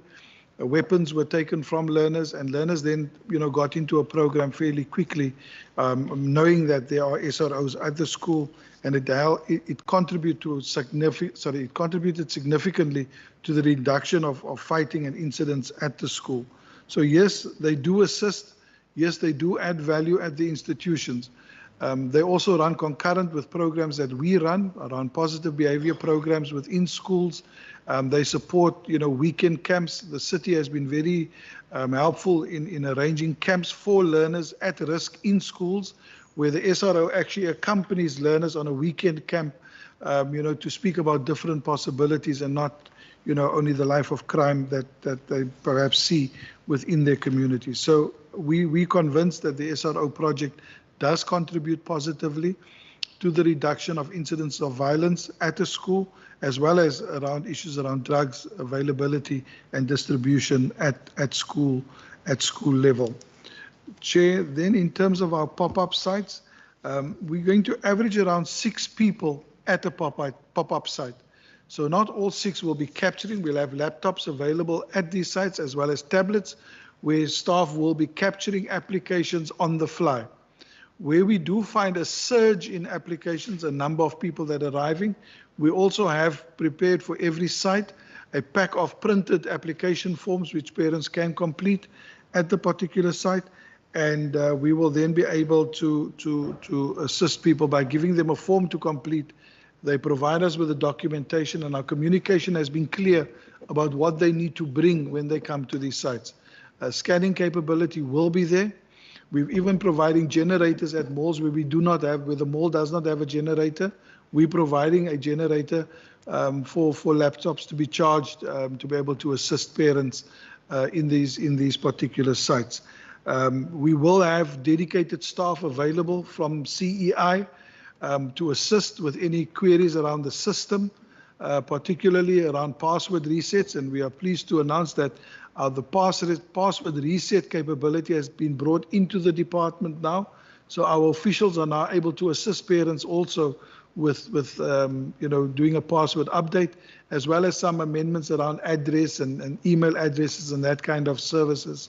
We are able to offer in-house and not only rely on CEI call center to assist with that. So that has helped significantly in the reduction of the number of calls, for example, coming through to our call center on a daily basis. So the staff will have laptops at the site. They will actually capture the application on behalf of the parent. Of course, at the school sites, we'll have many more machines available in the computer labs, where staff will be present also to assist parents. And of course, the students from the PYE project will also be engaged to be part of that particular program at the school to assist and usher parents, to complete the applications on the system. Chair, those are the ones I think I needed to respond to. Thank you. Thank you very much, Chair. On the issue of the allocation for life orientation, the department has been involved with the process of the economic strategy renewal, the growth for jobs strategy. And in the priority focus area on economic opportunities and access, WCD, through the discussions, agreed to have this item as a flagship project starting this year. And the intention is to improve career awareness and work readiness and competencies of school-going children in their careers, particularly in areas where there are skill shortages. So just to contextualize that at the moment in the life orientation subject, there is provision made for career awareness. In the Western Cape, we've got a well-developed body of materials. But when you start looking at whether enough young children have awareness of and experience in the working world, it's quite small. It will involve working with other government departments. So at the moment, we've put DDAT, Economic Development and Tourism, DCAS, Culture, Art and Sport, and the Department of Innovation. So compared with the past, this program will become transversal. And in the Growth for Jobs strategy discussions, there's also been discussions with the private sector to see if they can become more involved in providing young people with opportunities to get on-the-job training while they're still at school. Thanks, Chair. So we're not going to teach kids how to do taxes. We're not going to teach kids how to do taxes.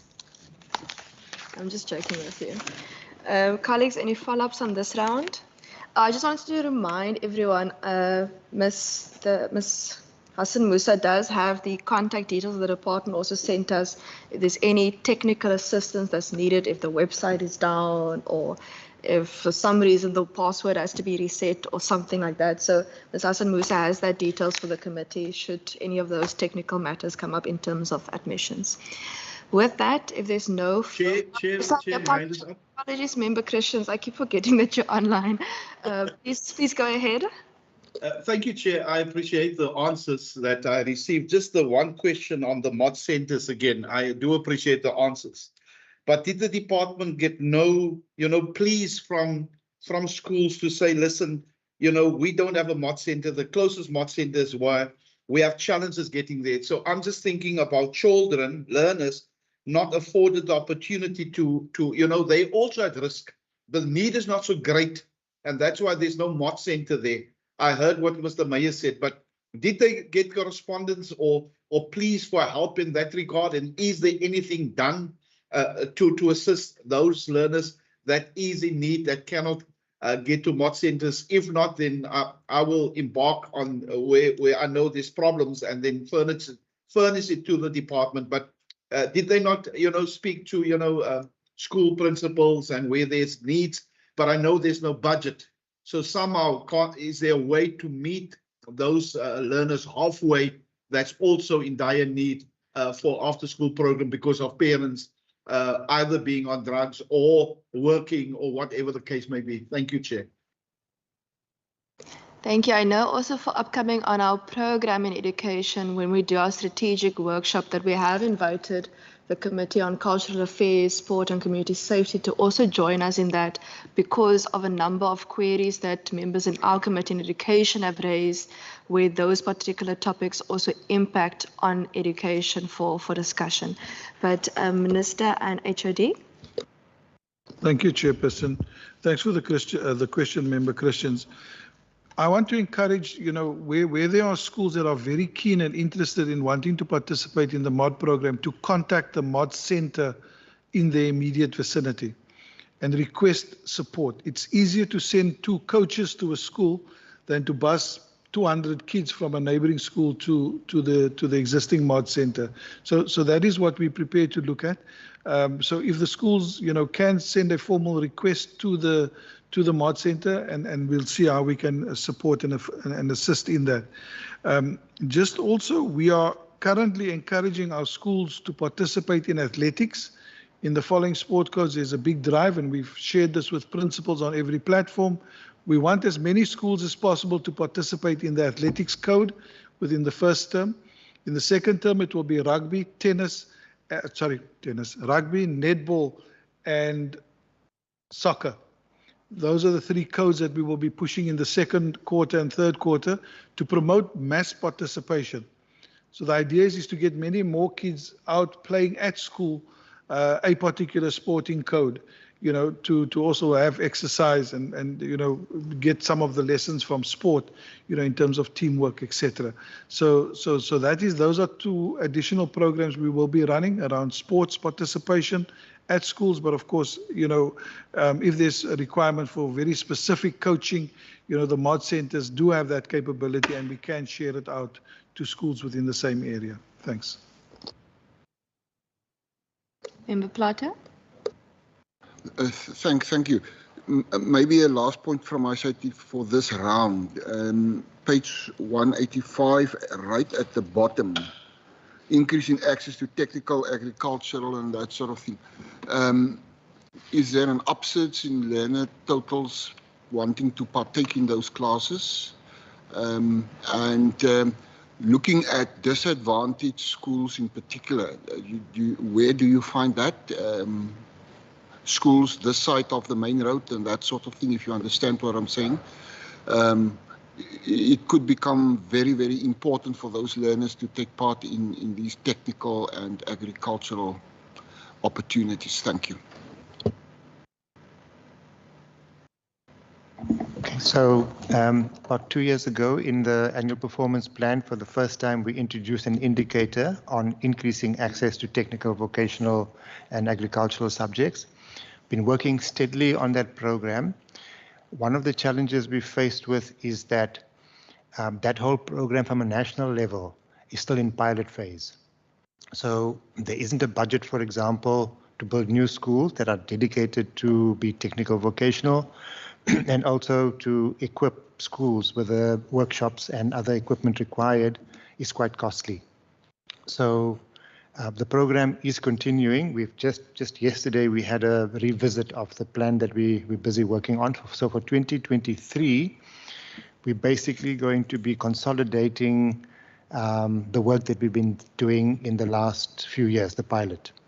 The National Department has indicated that they want to introduce it fully in either 2024 or 2025, and we're busy gearing ourselves up for that. There are about 60 schools in the province that we've identified. There's about 26 schools that can be classified as offering distinctively technical subjects, about 26 schools in the School of Skills, and there are a few schools that are specialized, agricultural, sports, arts, that are currently available. Thanks, Chair.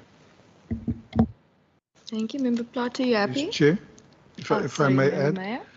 So for example, agricultural science, we have schools, within the metro also offering the subject. So it's not restricted, in the rural areas only. And the subjects that we're doing is agricultural science and management as well.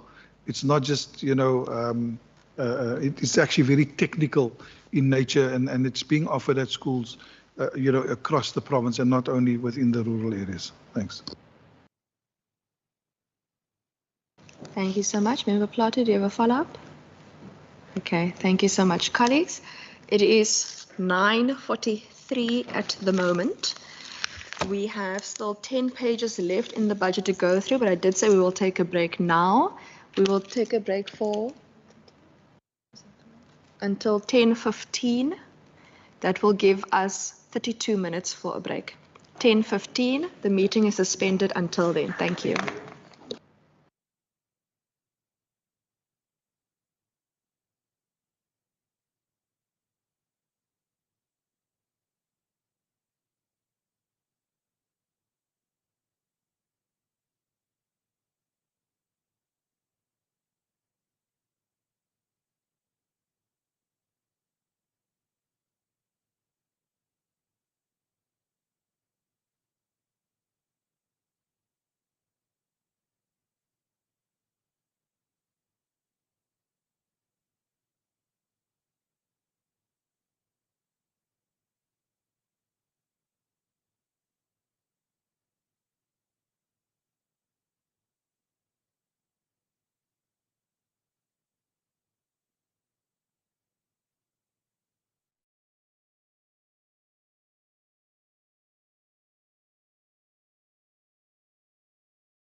there you can see.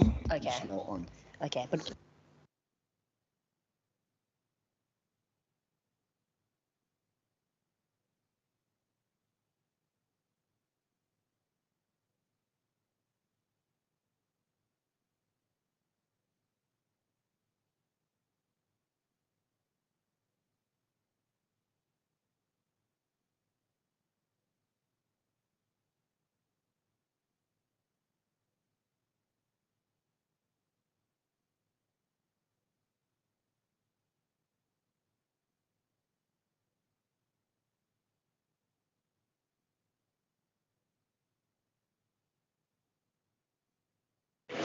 Colleagues, it is 10:15 on the dot.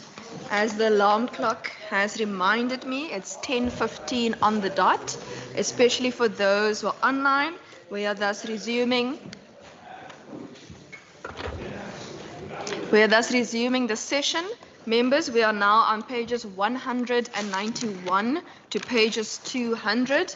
I am now taking hands on pages 191 until 200. Member Syed, I don't see any, Member Fry, any hands online? None. Member Christian's hand went up, so Member Christian's in that order, thank you.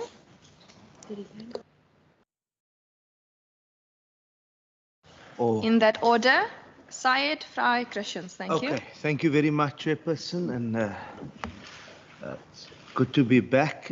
Page 192, table 9.5.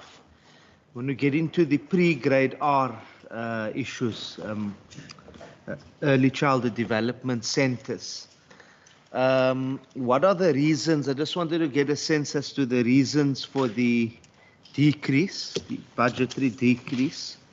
Also, could we probably, Chair, get an explanation as to what is entailed on table 7 in the performance plan on page 38, which suggests that the participation rates in the ECDs are low, and how is the department basically planning to look into that and to ensure that there's an improvement, if an improvement is needed. Also, what is the latest with regards to the improvement of skills for grade R practitioners so that they can be qualified? Then on page 197, table 9.7, special projects. I wanted to get a sense as to the reasons for the decrease in the budget for special projects.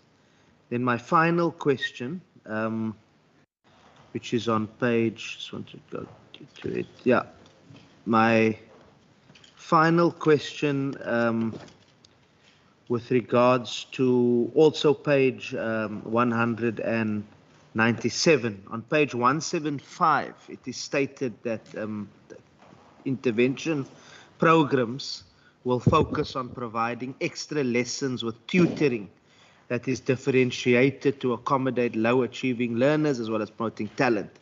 Now, obviously this is in line with what we've been calling for and we want to welcome it.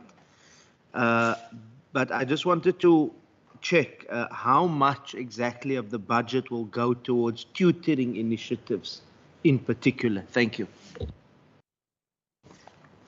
Member Fry, and I'm going to encourage members not to mask their 3 questions as 3 questions plus subsections. Member Fry?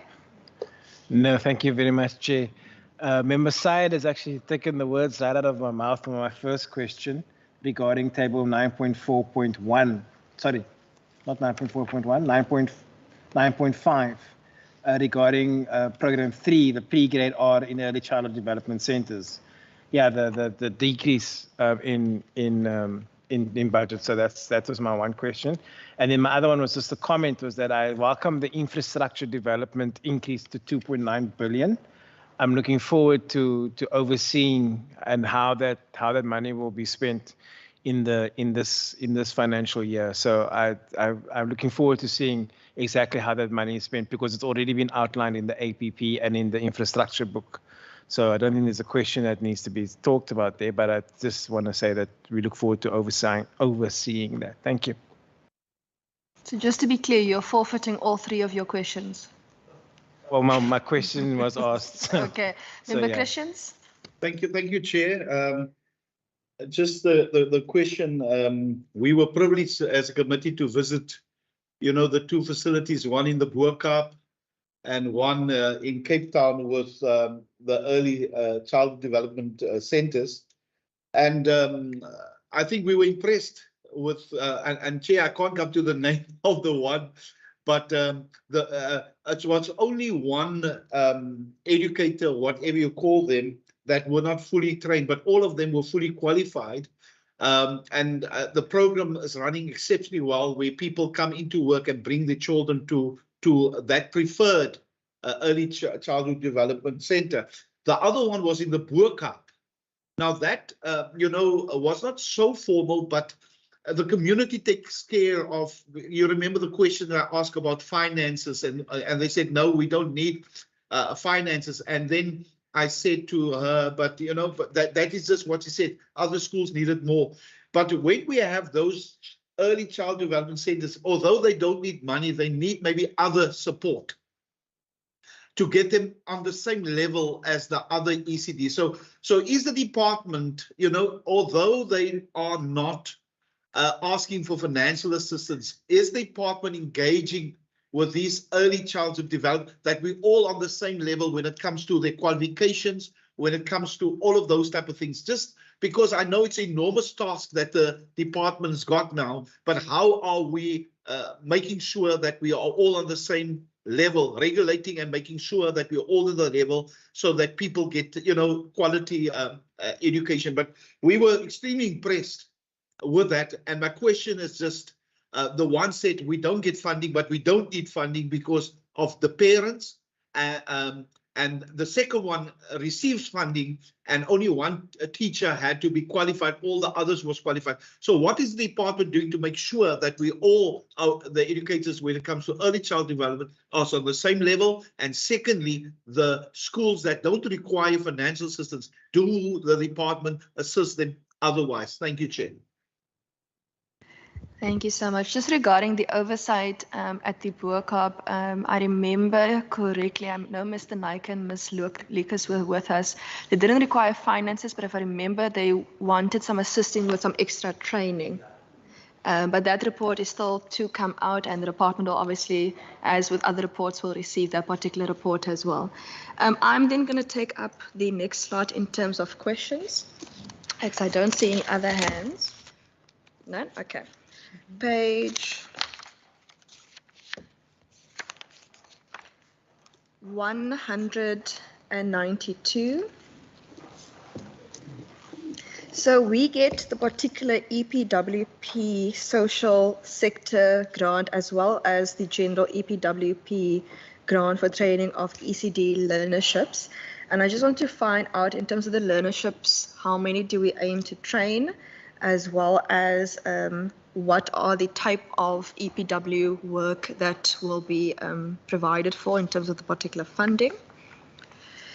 Then secondly, on page 194, as well as 195, because the paragraph goes on, regarding the schools that will be built this year and classrooms that will be built, how many schools and how many classrooms are aimed to be built this particular year, and if we could just get an indication, if you are able to break it down as per the funding source, that would be helpful. But if not, if we could just get a total then for now, and then I'll submit the rest in writing. And then on page 195, the same paragraph at the top, I know that in terms of the province's energy response for the particular load shedding crisis, that the Western Cape Education Department is receiving money as part of the 1.1 billion rand that has been put aside. It speaks there of 40 million in this year, 44 in the next, and 30 in the next, regarding LED lighting. But when you look at the overview book of the province on page 110, you'll see that it also speaks for WCED regarding solar PV, and it says the budget previously allocated, which was information we got in the premier vote. So if we could just get information on how is the LED lighting in terms of this program going to be implemented, how many schools, and also that solar PV doesn't have an amount there because it says previously budgeted on 110, if we could just get that information. So then in that way, I've also utilized subsections of questions. Thank you. Minister and HOD. Thank you very much. I'm going to just start from the bottom up. I'll ask Mr. Abrams if he can just answer the questions about energy, school build, classrooms, numbers, and so on. Mr. Abrams. And the questions on ECD, Ms. Lucas and Mr. Mayer, supported by Mr. Mayer, we could just answer the questions in relation to ECD. The questions on tutors, Mr. Mohammed, you can just look at the cost of the tutors, so we can answer that question. And then there were two questions about finance, about PYEI, the one about the national grant that wasn't increased, and then the other one on page 38, reasons for the decrease in the overall ECD program, although it was only 0.33%, small amount of money. We can just respond to that. So can we take it in that order that I've indicated? Who's going to go first, Mr. Abrams? Thank you. Thank you very much. I'll answer the questions on the planning for school bills and the energy questions. I think, Chair, with the budget allocation for the current or the coming year, there is a pipeline that we've been very transparent about and published in, amongst others, the infrastructure planning documentation, as well as in our budget documents. We are signing off an allocation that will start at least 8 schools that we would have committed with additional 350 million rand funding. And then subject to the MEC's approval, we will work that number up to a target number, which we will confirm in due course. And by the end of this month, I expect we'll sign that off. The reason for that, we've got an indicative amount for years 2 and 3. And as the committee appreciates, infrastructure is a multi-year planning endeavor. So we're committing, because it's currently a shovel ready, as we term it, ready to go to a land that's available, at least 8 schools, and we'll work and communicate the target for the coming financial year, which is going to relate to a number of seats. And I think the reason why I'm not explicit on the target number, Chair, I'd like to communicate as well that the nuance is we've measured 842 classrooms as the productive output of the budget allocation in the last year. In the coming year, we will talk about additional facilities to support admissions and placement. But we will also, as the Minister alluded to earlier, communicate our ambition to expand the number of schools that will provide places for learners with autism. And so the unit of measurement, again, will be number of schools, number of classrooms, but we'll speak to the number of places in that very specific subsector. And then, of course, with replacement schools, it remains our priority to replace the school and in doing so, create additional capacity. So the metrics that will be useful to communicate when we do publish the firm targets for 23-24 will be number of new schools, particularly in critically underserved areas, and I mentioned Metro East and Metro North. We will publish the number of classrooms that we believe we will expand at existing schools at, and we will publish the number of special needs schools, and particularly for learners with autism. We will offer that in writing, but just to communicate in response to your question, the 8 schools are firmly entrenched in those areas of highest need and priority. Again, places like Atlantis, Delft, Khayelitsha, Lwandle, Nomzamo, etc. So we'll publish that in due course, and for specific project details, it's in the OPMII and other documents that we've published recently, the pipeline that is. In respect of energy, we've been proactive, of course, with driving an energy efficiency program. This was about reducing consumption and changing behavior so that schools get the benefit of cost saving. They currently spend a significant amount of the electricity bill. More than 50% of schools' electricity bill goes to lighting. So we endeavored and worked with the University of Stellenbosch initially on 25 schools that we would swap out and change to LED lighting, and we've seen savings of up to 30% on the energy bills. The original plan as it stood is to then scale that up from 25 schools to 100 schools in terms of the lighting change. We will use that foundation as the same foundation to select a subset of schools that will get the PV installations. So again, we've got a firm indication of budget allocation for energy in this current year, 23-24, and we will right-size that for that available budget, but we're also crowding in funding from other sources. So in short, the target is, again, from a PV installation perspective, starting at the same 25, and then it will be subject to budget working up to that target number of 100, where we started with energy efficiency and then building on that energy resilience, which is not just use less, consume smarter, and have metered kind of a metered view of the energy utilization at schools, but also energy security, which is how do we create the backup capacity so that schools can continue to function. The target number there is up to 100, but that would be subject to budget, and we will talk about that as we publish the targets in more firm terms with clear project lists at the end of this month. Thank you. Thank you, Madam Chair. In terms of the budget decrease, I think that in the grade R section, there was the universalization of grade R, and I think some of the money, it's not actually a decrease, it's the money that needed to shift to another directorate within education. In terms of the EPWP learnerships, we have been training for this past financial year, 715 level 4 learnerships, which fall into the 0 to 4 category. We also have 31 support program assistants and 200 ECD assistants, which work within the SSO, also in specific ECD centers. The qualifications, we have the ECD census, and with that information, we're now going to do a second round of information gathering, which will then determine how we can improve the qualification pathway for many of our ECD practitioners. In terms of support from the department, we give support in various ways. You obviously know we have a subsidization program. We also then look at training on the NCF, which is done through our TVET colleges. Thank you. Yeah, Chairperson, just to clarify again what Ms. Lucas has said about the decrease in the question around Program 5 for ECD. That is a shifting of compensation of employees and admin costs from Program 5.3 to sub-program 1.3. So that's just the reason for that particular decrease in terms of clarity as that is concerned.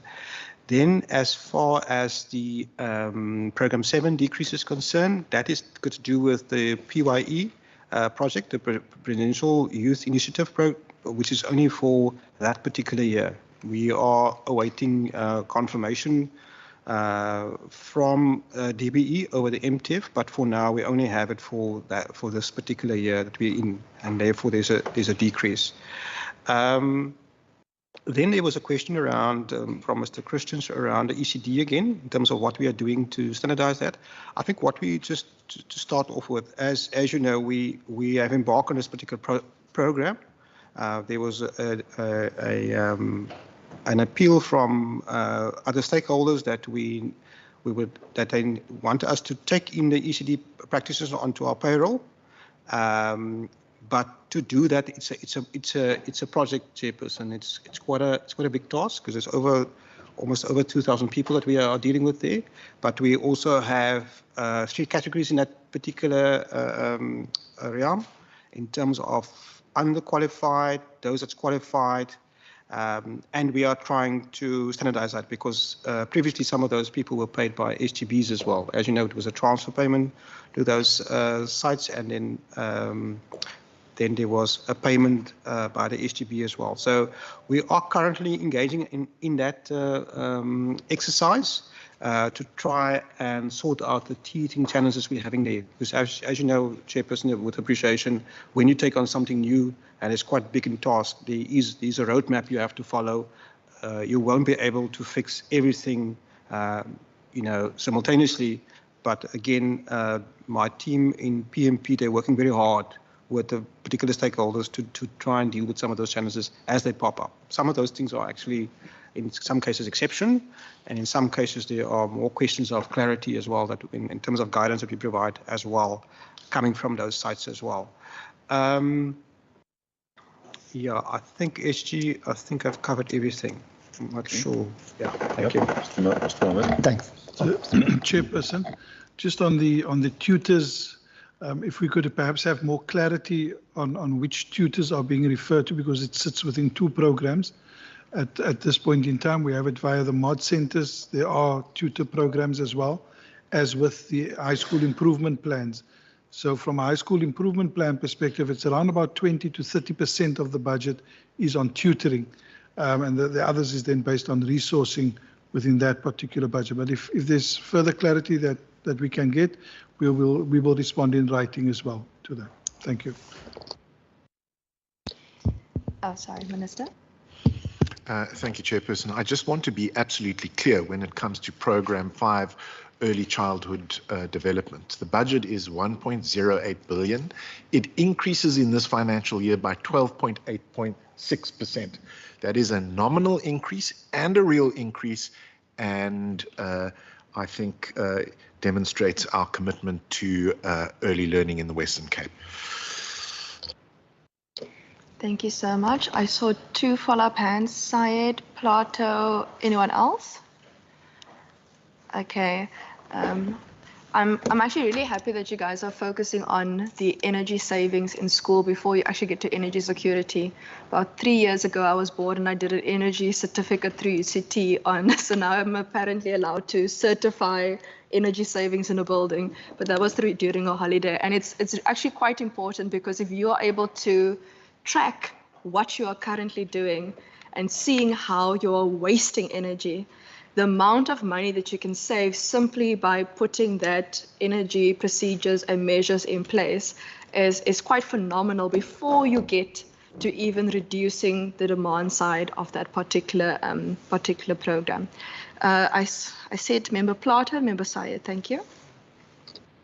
No, thank you very much, Chair. No, thanks for the clarity around the issue of the decrease. I was obviously referring to on page 192, the decrease in expenditure, and it's been explained in terms of sub-program 5.3. Just with so still with regards to ECDs, we understand obviously there's the transition phase currently, and it's not necessarily very easy. Just to sense still a follow-up on the issue around the training and capacity building. Now, what we've experienced, I'm sure Member Fry and Member Plato will recall as well, just as one example, when we went to, I think it was just outside of Calitzdorp, Zoar. We've been experiencing it at quite a few other ECD centers, including in the metro as well and other rural areas. The many ECD centers are very hesitant to actually go and register. And the hesitancy and the fear is that they look at the cost in terms of getting compliant, particularly when they've got to work with the city and with municipalities and all the regulations. Now, we understand those regulations are very important. We saw what happened in Gauteng recently, where children died in a crash. So we don't want that situation to happen here. We understand, we're not saying the department must not have stringent measures in place. But I just wanted to get a sense, is there a provision in the budget to capacitate ECDs, particularly the ones in the very, very poor communities and small ECD centers where it's very difficult circumstances for them to be able to work on getting compliant so that they have confidence to actually go and register? Because the fear is many are not registering, and then if things happen, it's difficult to then hold. So I just wanted to get that sense, and possibly have the department looked at. I know in Calitzdorp side, in Kanneland, they've worked with a particular resource center, an NGO that's already assisting, just capacitate them, because we know the department can't go to each and every ECD. So have you probably identified possible organizations of ECD practitioners that the department can possibly work with in terms of ensuring that you build better capacity for compliance? And is that factored into the budget?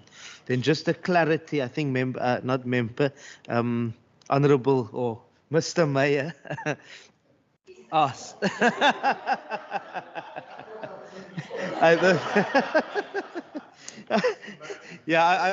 I was thinking of the I'm thinking of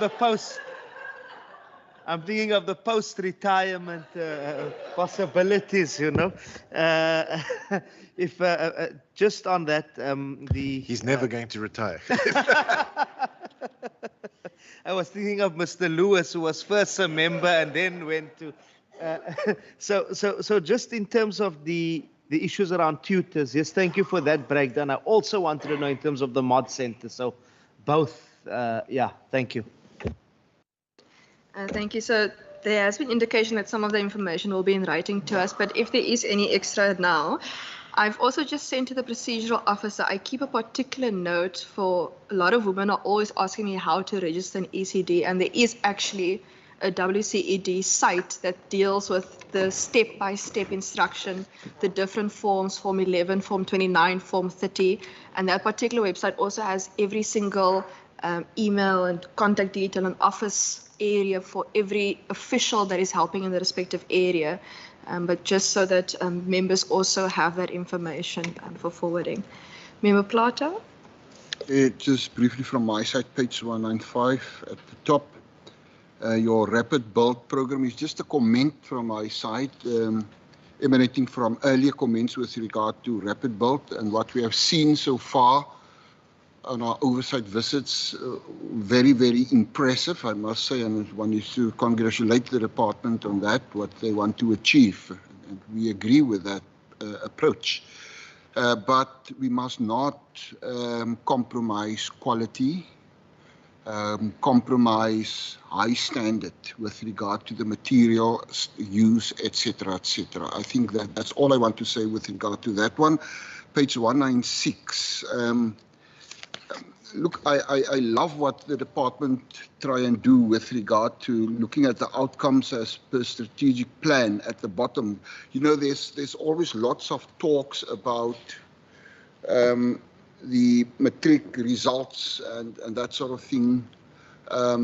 If the percentage, the result is worth whatever, and so on, then you're making a very big, bold statement by saying there is an improvement in the quality of learner performance in the grade 12 examinations. What makes you to say that? How do you determine that and define that, etc.? Thank you, Chair. Thank you so much. On page 197, regarding the HIV and AIDS Life Skill Education National Conditional Grant, I just wanted to find out, I know it says HIV and AIDS, but does it allow the provinces to also deal with education regarding TB? Because TB in our province and in South Africa in particular, there's quite high prevalence, and it's often linked to HIV and AIDS as well within our country. And I would hate for us to only be receiving money to do one when they are so intricately linked. Thank you.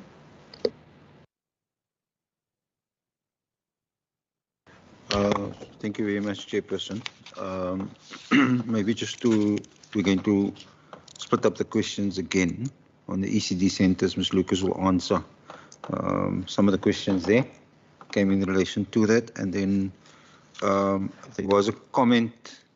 I think the question on the mod centers about the tutors, we did say we will come back and give you the answer in writing. And then on the rapid build program, I think it was just a comment that Minister Plato had made. And then on the comment about the improvement in the quality of learner performance in grade 12 examinations, there are a number of factors in a basket that we actually consider math passes, physical science passes? Do we have the number of exemptions? It doesn't call it exemptions anymore, but distinctions, number of distinctions, and so on. We put that in a table, and we look at are we winning or losing there. I mean, that's basically just the answer that Mr. Mohammed can add if there's anything else, but in relation to that. So there are indicators that we actually use. And then those indicators are also compared in a national basket. So we also have something to look at to decide is this quality or isn't it quality. Just to say that. Okay, Ms. Lucas. Thank you, thank you, SG. In terms of the question around the registration, we're in our second year of the transition phase, and we've received a model that worked in DSD, and we will continue with that model where SSOs are transacted to walk alongside people with registration to do the training and the capacity building in that regard. Thank you. Personally, was just one. Mr. Ile indicated, Mr. Ile, I left that one. Can you just respond to that one? Yeah. So, Chairperson, part of your question around the HIV/AIDS grant, it does cater for TB, the treatment of TB. It's part of the whole grant. It's not a but the major portion of the grant does go towards HIV and AIDS, and DBE has put a program around that to deal with TBE as well, with TB as well. Thank you. Thank you. Any follow-up questions? None? Okay. Colleagues, technically we have completed the budget, but there are annexures on pages 201 until 216, and 217, and then after 217, you will see on 218, 219, and 220, it is a copy and paste of the details regarding the infrastructure, which you will see in the infrastructure overview book as tabled by Provincial Treasury. So when you go look at where the project is in the respective phase and what it is being paid for, what it looks like in the MTEF period, name, stage, type of infrastructure, municipality, local municipality, start date, finish date, source of funding, program name, etc., etc., etc. So are there any questions on the annexures? Member Fry, any other questions? Member Syed, in that order. Thank you. Thank you, Chairperson. I just have one question. On page 215, table A 3.6, the provincial payments to estimates by district and local municipality under Kanaland is only 501,000. It's the smallest one. I see it's a 15.4% increase, but I'd like to know what is that? Has there been provision made? I mean, what is that exactly for? Because like Member Syed said, when we went to Kanaland, to Calitzdorp and Zwa and Almania, and there's a dire need, especially at a place like the Calitzdorp High School, there's a dire need for infrastructure development there in Kanaland, and I fear it's not enough. So I'd just like to know what that 501,000 will be for. Thank you. Member Syed. Chair, thank you. I just have one on page 202, the annexure A2, summary of payments and estimates. 202. Is the reasons for the increase, relatively high increases for catering, for consultants, for professional services? Just for those categories. Advertising, I understand, and I welcome the increase in cost for advertising, because I can see there's been quite a bit of advertising around issues of learner placements, around registration, but just in terms of the catering, consultants and professional services, can we just get some details? Thank you. Member Christians. Thank you, Chair. Thank you. Just a general question. You know, we have the payments on infrastructure in the annexures here, but the question that I want to ask, you know, sometimes the department do anticipate the influx of learners in certain areas, but what if it happens that in a certain area there's suddenly a big spike of influx of learners, do you then change your program to accommodate? I think you have something like that, but like emergency, where you need to deviate from your plans that you set out, and now there's a spike in a specific area with I'm especially referring to the overcrowding of classrooms. How do you navigate through that? Because, you know, budgets is budgets, and you've got limited resources, but you also try to do justice when it comes to oversized classrooms. Just some input in that, Chair. Thank you very much. Thank you so much. And I just wanted to, just for those who are watching online, on pages 218 until 220, those copy paste from the infrastructure, you will be able to see there, for example, in your areas where there's maintenance and repairs scheduled for, where there's new or replaced infrastructure being tabled, upgrading and additions, infrastructure transfers, capital, and non-infrastructure. So for those watching online, you can then look in either the infrastructure budget or in the main budget to be able to see the exact names of schools and areas. Thank you so much. Minister, HOD. Thank you very much, Chairperson.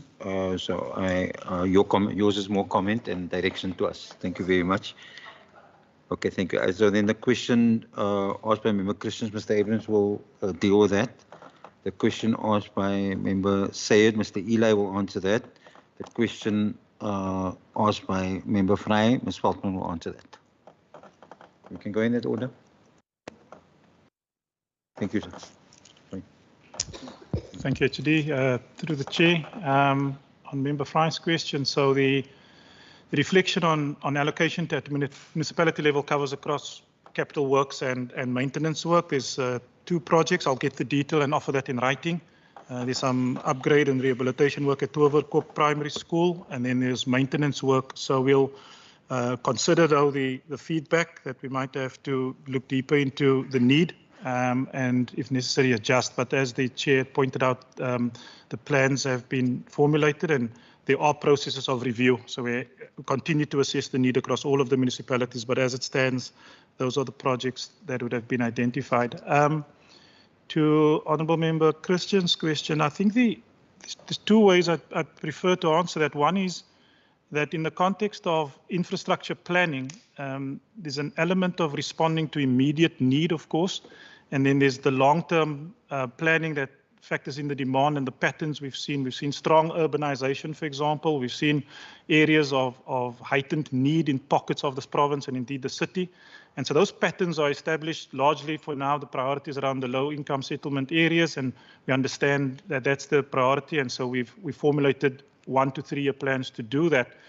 But in terms of the question around how do we show that agility, so for example, the second part of my answer is when we had pronounced 842 classrooms with the allocation of budget, what we didn't highlight is that there were additional to that 44 classrooms that we had put out, but had not, been as, we didn't front in terms of the communication on that because those are in areas of sustained overcrowding. That's also a historical challenge that we've worked with some priority to address. So the agility is what I mean to reflect is that in the budget allocation, there is an element of how do we execute rapid response in areas where we think they are, based on our metrics, overcrowding. And so going forward, we'll be even more explicit in recognizing that not only are we going to capacitate with new, but we're going to show a number of where we are going to work as hard as possible, as we've done starting with foundation phase and also grade 8. We will speak very clearly to dealing with overcrowding and then this emergence responsiveness, which again will take in a number of delivery options. We do have within our plans a mechanism to do that. Thank you. Thank you, Chairperson. Just in terms of the question around the increases, just to say, Chairperson, as a department, we are still committed to austere measures, given the economy and what's happening around us. However, the budget do reflect the activities of the department and where it wants to put its priorities. So my colleagues have indicated the issue around the interventions around the learning losses, and the catering aspect ties in with that particular aspect in terms of that activity. So that's where that's coming from, and you will see it throughout the budget how that intervention in terms of cost aspects has been split. Then as far as the question around consultants and professional services concerned, as the members might know, we do run the diagnostic testing on an annual basis. So that deals with that. There's been a request there to increase the scope of that in terms of the to include science testing. So that is where that increase is coming from in terms of the diagnostic testing and the related increase in scope there as well, Chairperson. I hope I've responded to most of them, and Ms. Feldman will now respond to the Kanalan matter. Thank you.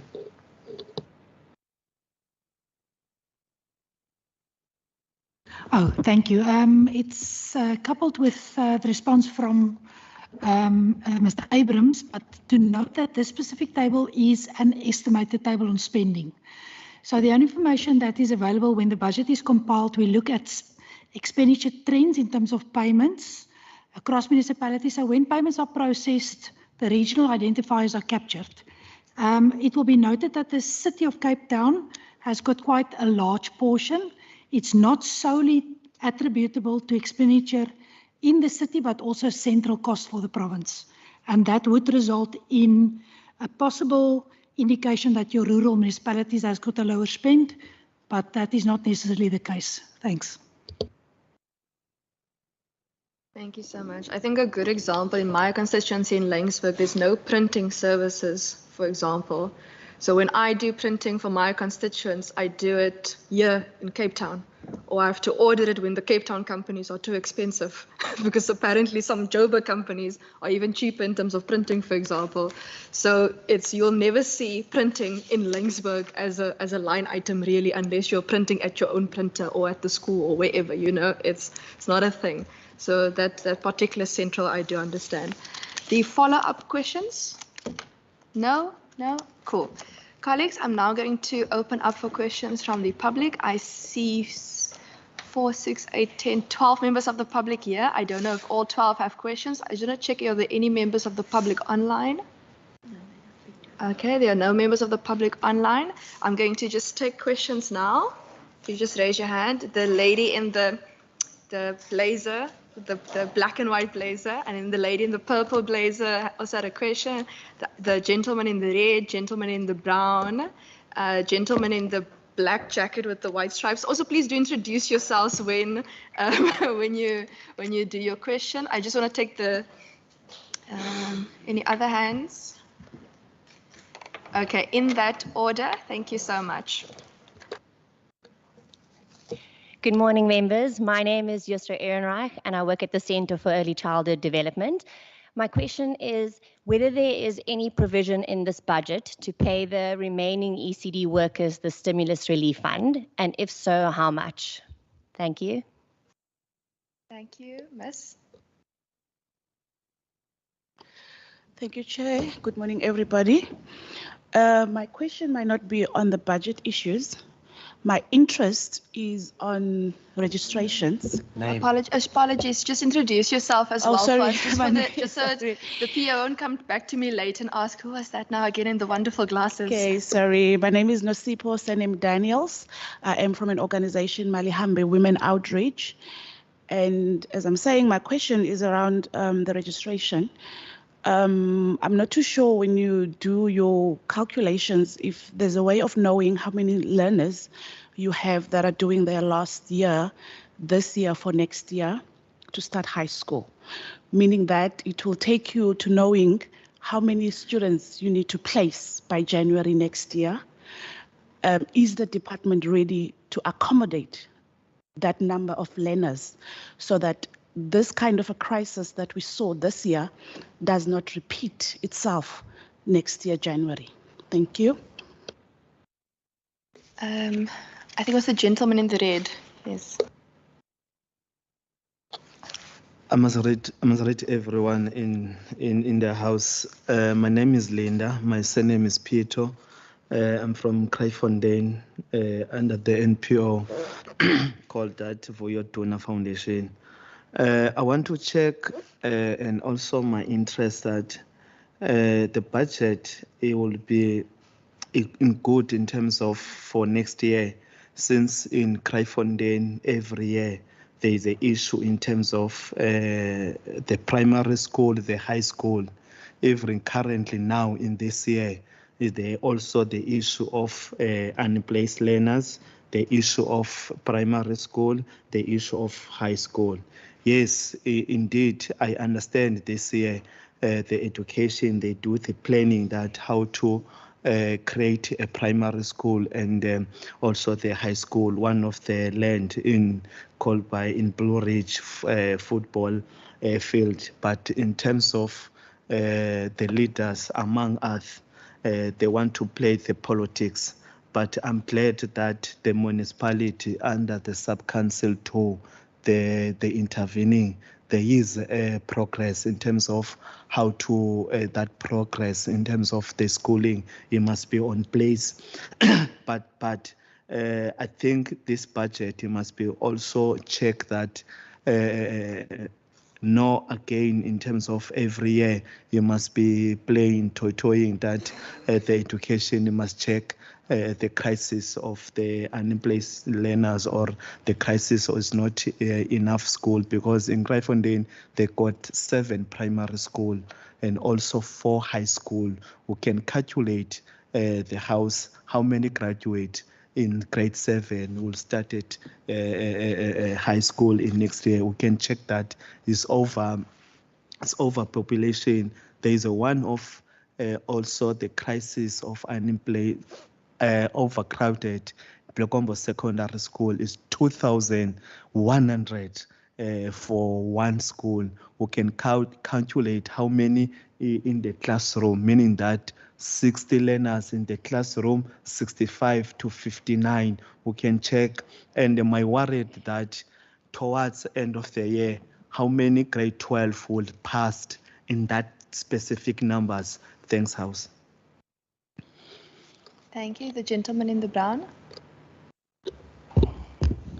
Thank you, Chair. My name is Mbongile. I'm from Khayelitsha, from the NPO called Island Ikasiet. All our problems, they seem to be similar, because when they start from the restorations. This year, I've got a boy in my neighborhood. He's not attending school. Because of the restoration process, he couldn't get a school. So when he finally got to school, they told him it's already late, and he didn't pass well. So he's spending the year without a school. That is very sad. Secondly, on the registration, when you register the child for the child, it takes almost an hour to register. The data is very expensive. That's why we ask, can't we have a permanent center somewhere in our townships that can assist every parent? On Monday, or I think on Monday or Tuesday, one parent spent the whole day trying to register his child. He couldn't do it. It took him half a day of the following day to register his child. That is terrible. So again, I'm asking, can we have at least a center nearest everyone, every community? Because the school are refusing to have the parents. They say they must go to the private things, which they charge 80 Rand for that. That is terrible. When I work here, I heard one of the gentlemen was referring to activity at schools. He referred to sports. Half of the schools at Khayelitsha don't have a sports field.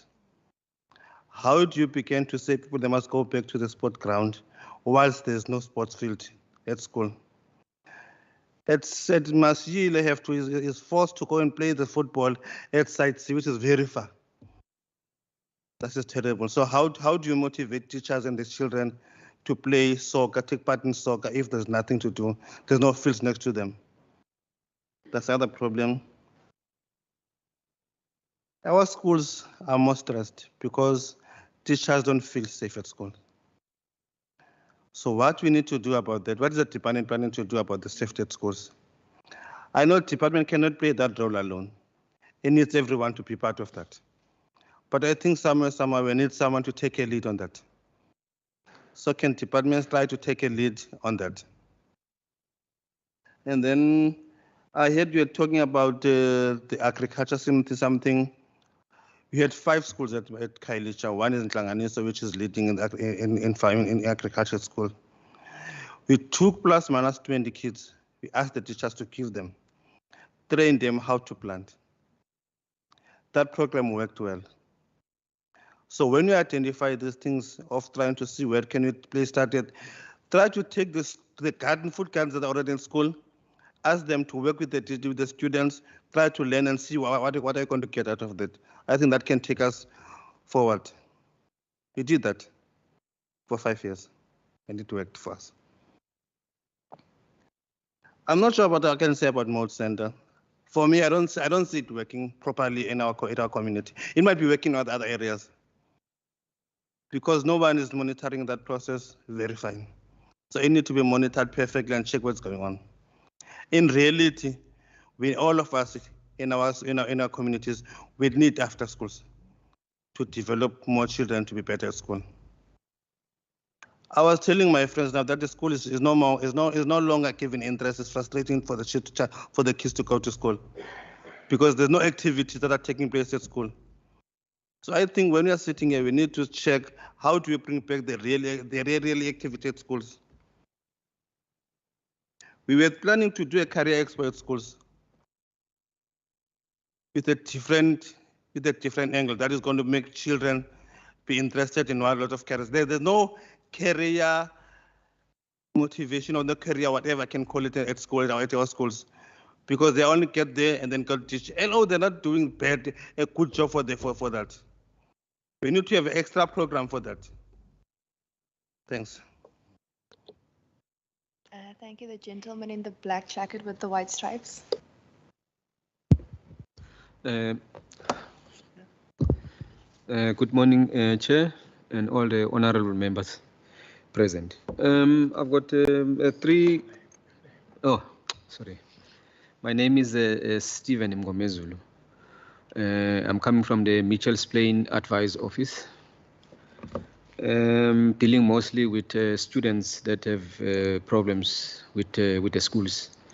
The first question I want to ask is from the ECD practitioner qualifications. I've heard one of the members that was addressing that question earlier on. I want to know that are all the teachers that are teaching on the ECDs having CVs, meaning qualified?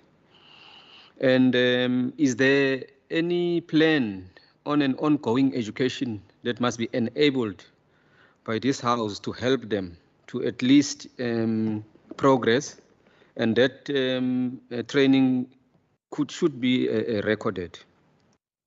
And I would be happy if this knowledge is not used as a negative way or a process to actually punitize the practitioners. I wanted to know as well the level of remuneration in obtaining added qualifications with the ECD practitioners. I see on your budget, but I don't see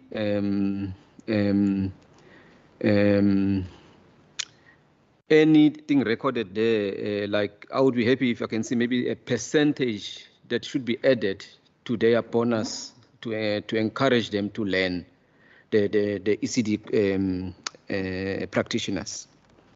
And on the other one on page 196 and 197, I noticed in all the queries that I just worked with the students, the schools that had issues is more permanent principals versus acting principals. If you look at paragraph 7 on 196, the outcome as per the strategy plan, I realized there that when we go to the last line there, it says there is an improvement in the quality of learners' performance in the grade 12 examinations. I've heard that there was a comment about distinctions that was made now. I've realized that the acting principals will never be willing to help the students that are struggling to actually go to matric, because of the fact that the matric pass rate is the issue for them to be appointed as permanent principals. So if this house can actually try and address that issue, because that's certain schools that with acting principals that are on the verge of trying to make sure that this year's matric pass rate in their schools is better. Because if they're going to take those that are struggling, they're going to impact on the pass rate of their matric results.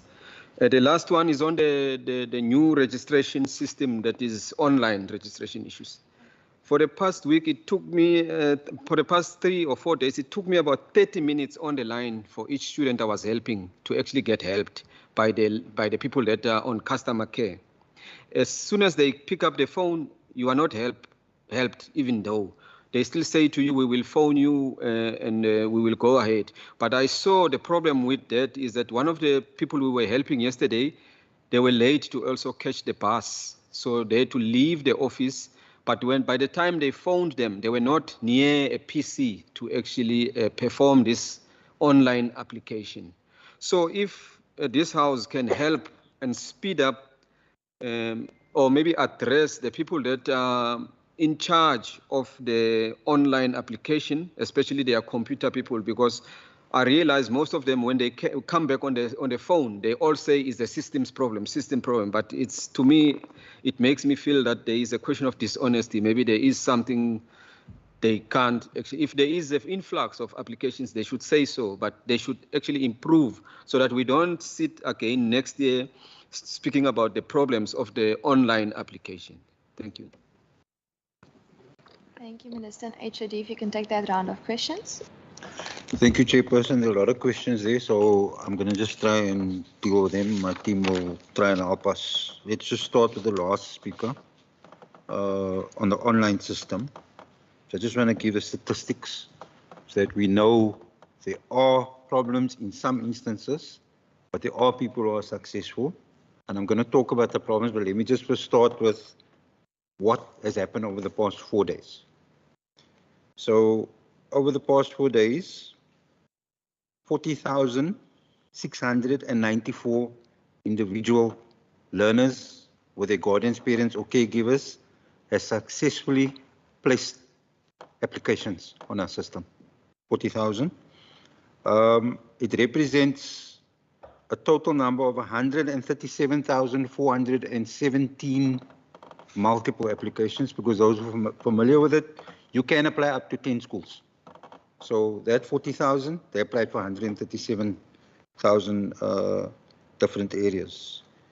We received 12,374 calls in that time.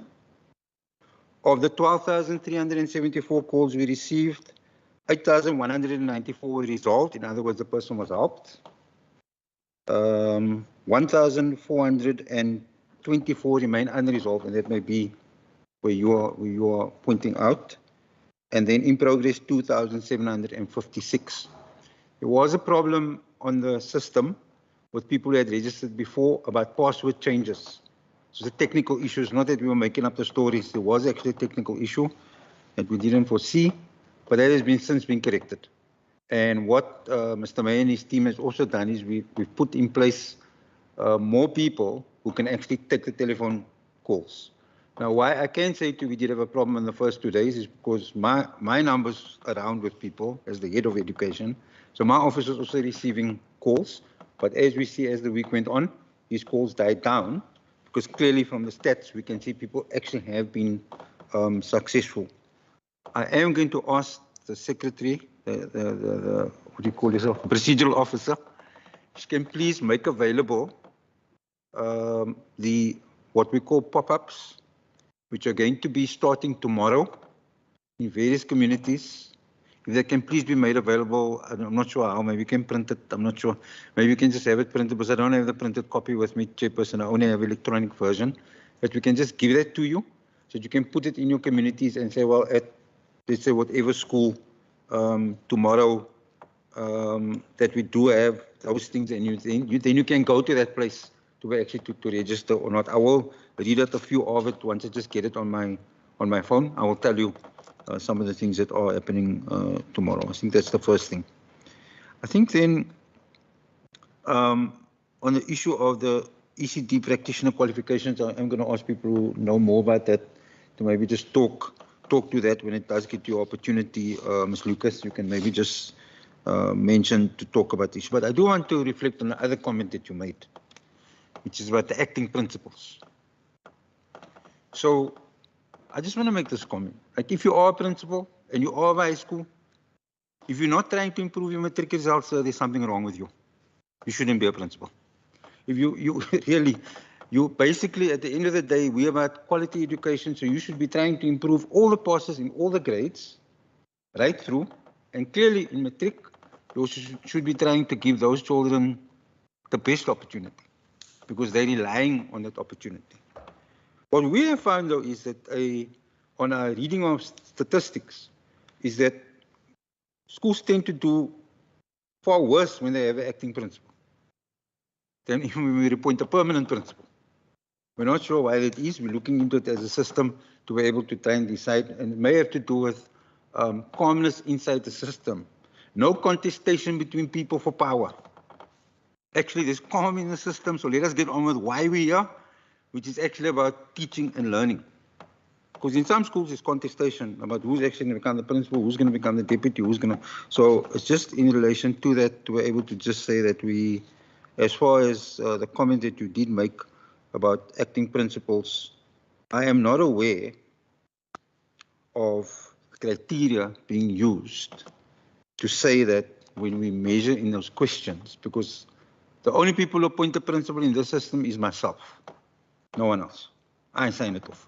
I get to see every application that anybody has made for principal posts. I get to look at the profiles of the person, their CVs, their circuit manager reports, all the rest, what the SGB said, the voting patterns, everything. So the principal appointments do become important. What we do see in our system is we do have an older age cohort in education. We've got people who are older, and we're getting to that point now where a lot of older people, getting gray like me and a couple of others down the line here, very soon they will exit the system. And so then you find when that does happen, it's a little bit of unevenness, and we need to bring some level of calm back to this, as far as we can. Then there was a comment in relation to mod centers. I agree that we can raise it with the DCAS chairperson to ask for the question of the monitoring of those mod centers. And obviously we can try and assist in some ways. And I think the challenge that has been put to us on the question that was raised about after school, that is something that is important. The truth of the matter is, I do agree with the speaker. Children go to school for many reasons. Unfortunately, some of them don't go there to learn.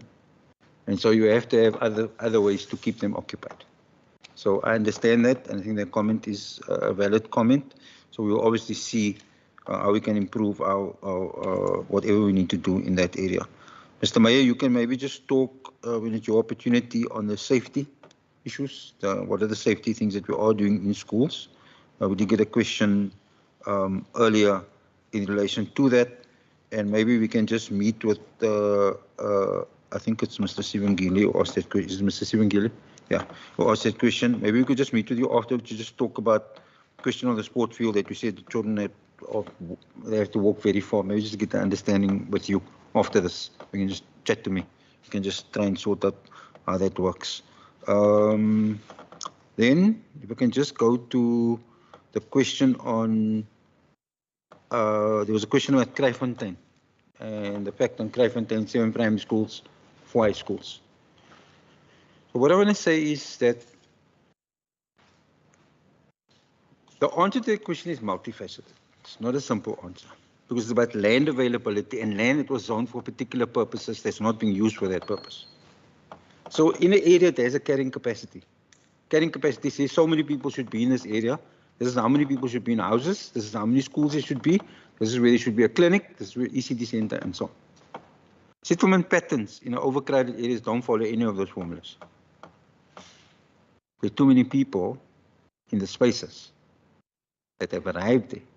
Now we, on the back of that, need to respond because we're at the end of that education. We must now provide the facilities. So we would have designed in our planning, Mr. Abrams and others, or say 1,000 people. We think 1,000 people are going to settle here and we design. But then we see there are 5,000 people. Now there's no land. So that thing on Wallace Dean, it was mentioned, but the soccer field in Wallace Dean, it was because land that was zoned for education is occupied for some other use. I think it's housing, I think it's human settlement, Mr. Abrams can correct me if I'm saying the wrong thing. But these are the problems of urban development that we have to actually, I believe, sort out as best we can. So our answer has been, to get to the broad question, I think it was Ms. Daniels who said, don't we have a good handle on who's in grade 7 and, you know, should these people go to grade 8? Of course we have a handle on that. We know exactly how many grade 7s we have. We even know who potentially is going to pass. We can tell you now already who we think who will pass. There will be some that will get through at the end because they put in extra effort. But that isn't actually our problem. That's one nature of the problem. We got another nature of the problem is that people have free choice. So even in grade 7, a child is living in Silvertown, in Athlone. They decide they actually want to go to a school in Mitchells Plain. Right? So that free choice means that everybody is choosing at the same time all over. And so we can only then apply a system once we understand what that free choice is, which is why we have set aside a month for people to apply. Right now already for next year. This other question about registration is so that we can get a handle on what is actually happening for next year and we can actually start making our plans well before the time. And what doesn't help us is even though we close that system on December 15th, close, I say in inverted commas, because anybody who arrived late, we still accept them. We close after January 1 this year. Just in grade 1 and grade 8, nearly 5,000 children arrived. From outside the province, not from inside the province. They arrived, and we needed to then accommodate that. And that's a number we can't always predict what that number is going to be. And that's our dilemma. Just to share that with you, so that you understand it isn't as simple as just saying, okay, you've got so many grade 7s, and we're just going to go, we have to have so many grade 8s. You've got free choices you issue. People obviously want to go wherever they feel their parents migrate and move. There's people migration, there are many factors in relation to that. I'm not sure that we're in control of a stimulus relief fund. That would be news to me that it was true. I don't know from finance people. Do we have one? Yes, we have. But ECD, so maybe, okay, then you can answer that question in terms of the stimulus relief fund. I think I've answered as many questions as I am able to. I will ask my team to follow up if there are other questions that they have. I think that I start with Ms. Lucas, if she can perhaps just talk to the ECD matters. Thank you. Thank you, Madam Chair and HOD. The first question, obviously, around the qualifications. If the person receives a learnership through the TVET colleges, those learnerships are CETA approved and they go onto a database. If they are done through any other training facility, there is a national learner database which records people who have completed their qualification. I think the question here is career pathing for people if they have a qualification. That is what is currently being discussed nationally. Okay. Then the second question was actually the first question, the stimulus relief package. The way in which it was transferred to us was through an SSO that's running the stimulus package. The first amount is the 53 million. Of that 53 million, 93% has already been spent. The reasons for the under-expenditure there would be because there were incorrect banking details and all of the other things that impact the verification for payments. Then the second part of the stimulus package, they are currently rounding that up and we will be able to furnish the details to the House. Thank you. Thank you, HOD, if I may. Just Ms. Daniels, the issue around knowing exactly how many learners at exit grades we have, that is, we are fully aware of that. And in most of the areas where we do have pressure, we know exactly whether we'll be able to accommodate all of those learners in a geographic area But as the HOD has indicated, it's those who want to move to other areas where it becomes a bit more difficult. Mr. Pito, I went to look at Bloekombos. The ratio currently at Bloekombos teacher-learner is 1:36. The biggest classroom at this classes at the school are in grade 8, where we have 55 learners in a classroom, but there's no classes of 60, as you indicated, at the school. So the numbers, according to our system, indicates that as well. Then also, just in terms of the sports fields, schools also receive norms and standards, in other words, money from us for various purposes. One is to pay the municipal services, one is for buildings and maintenance of school property. Now, 25% of what we allocate to schools is for school maintenance, for repairs of necessary items at the school, windows, doors, etc., but also for the maintenance of the fields. So if you take a school who's receiving R1 million per year for norms and standards, they would then be able to allocate 250,000 towards the maintenance of the school. And so it's not a small amount of money. And so there is also, an onus upon the school and the governing body to actually ensure that in their budgets that there are funds allocated to the maintenance of the facilities at the schools. But we'll take further conversation with you around learners having to walk great distances to other sites. Safety at school is a very, very important aspect of what we do. Safety is a provincial apex project.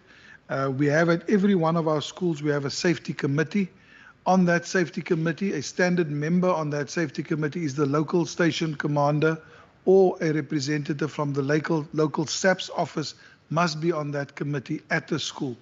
So the governing body sets up a committee to look at safety at the school, and a local police officer must be present on that. We also have an agreement with SAPS that they do visits to our schools randomly, either in the morning or in the afternoon, in the course of the day. There's a national protocol agreement between the South African Police Service and the Department of Basic Education, and so we do have that.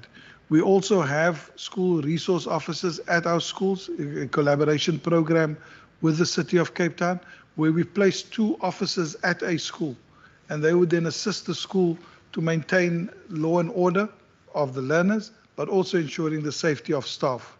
Furthermore, we do what is called target hardening in Safer Schools project. The target hardening is the electrified gates that we put in at the school, motorized gates, the intercom system at the pedestrian gate, the alarm system that we put in. We also put in battery backups now at schools as well, to ensure that we put in measures to mitigate against people gaining unnecessary access to schools. We also pay for camera systems. And very recently at one of our schools where we had some incidents in the Strand area, for example, we're replacing fence. We're also doing an intercom system at that particular school to ensure the safety of teachers. The intercom system helps quite a bit because the teacher is in direct contact with the office by pressing a button in a class. Some of our higher risk schools actually go a step further. They have walkie-talkies that teachers carry with them in able to contact necessary personnel at the school. So it is a very important area that we focus on. In terms of the school's gardens to create an interest in agricultural subjects, of course, we'd want to encourage learners because the agricultural gardens that we're having at school, the school garden projects, is also to supplement the NSNP program, the nutritional program. So they'll use the vegetables in the cooking and preparation of meals for learners.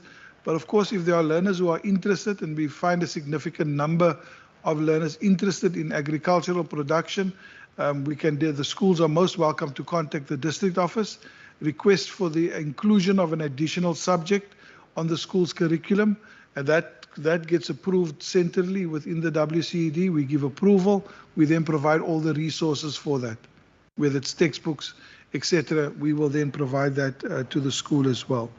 I agree. The HOD has indicated we will speak to DCAS about the monitoring of the mod centers, and so we will definitely follow up that. In terms of a career expo in Khayelitsha, the Metro South District arranges an annual expo for learners. Normally it was held last year at the Grand West facility. Learners are most welcome, and we actually send buses to schools to fetch learners to take them to these career expos as well. So it's at no cost to the learner. The school requests additional buses, and we then arrange for learners to get to those expos. Those expos, we have the various universities there, we have various colleges there, we also have employers there, you know, who come and explain what kind of skills they're looking for within their workplace. The question from the gentleman at the back, it is disingenuous for an acting principal not to focus on grade 12, because that would be a measurement also of his or her capability to manage the school. So therefore, it is in that person's best interest to actually give the school the most focus at the NSC, because that would elevate, you know, his or her abilities at the school to actually manage the school effectively. So I don't think one can say that there's an acting principal and the acting principal is not supporting the programs, because we have officials visiting schools on a regular basis, particularly at our underperforming schools. There's targeted visits from the curriculum colleagues, but also from the circuit manager meeting with the principal on a regular basis to establish what plans are in place. Are we following up on the plans that we've put in place? What is the monitoring within the school? What is the support that the district is providing to that particular school as well? But I want to say a large part of these acting posts at schools is also because governing bodies do not play their role. Because governing bodies do not come to the fore to follow the correct procedure in the filling of vacancies at schools. And that then has posts not being filled for extended periods of time. And we really need to, you know, have community organizations understand the role of governing bodies in that process, in that recruitment and selection process. Because if they're not there, it only delays the appointment of a permanent principal at the school.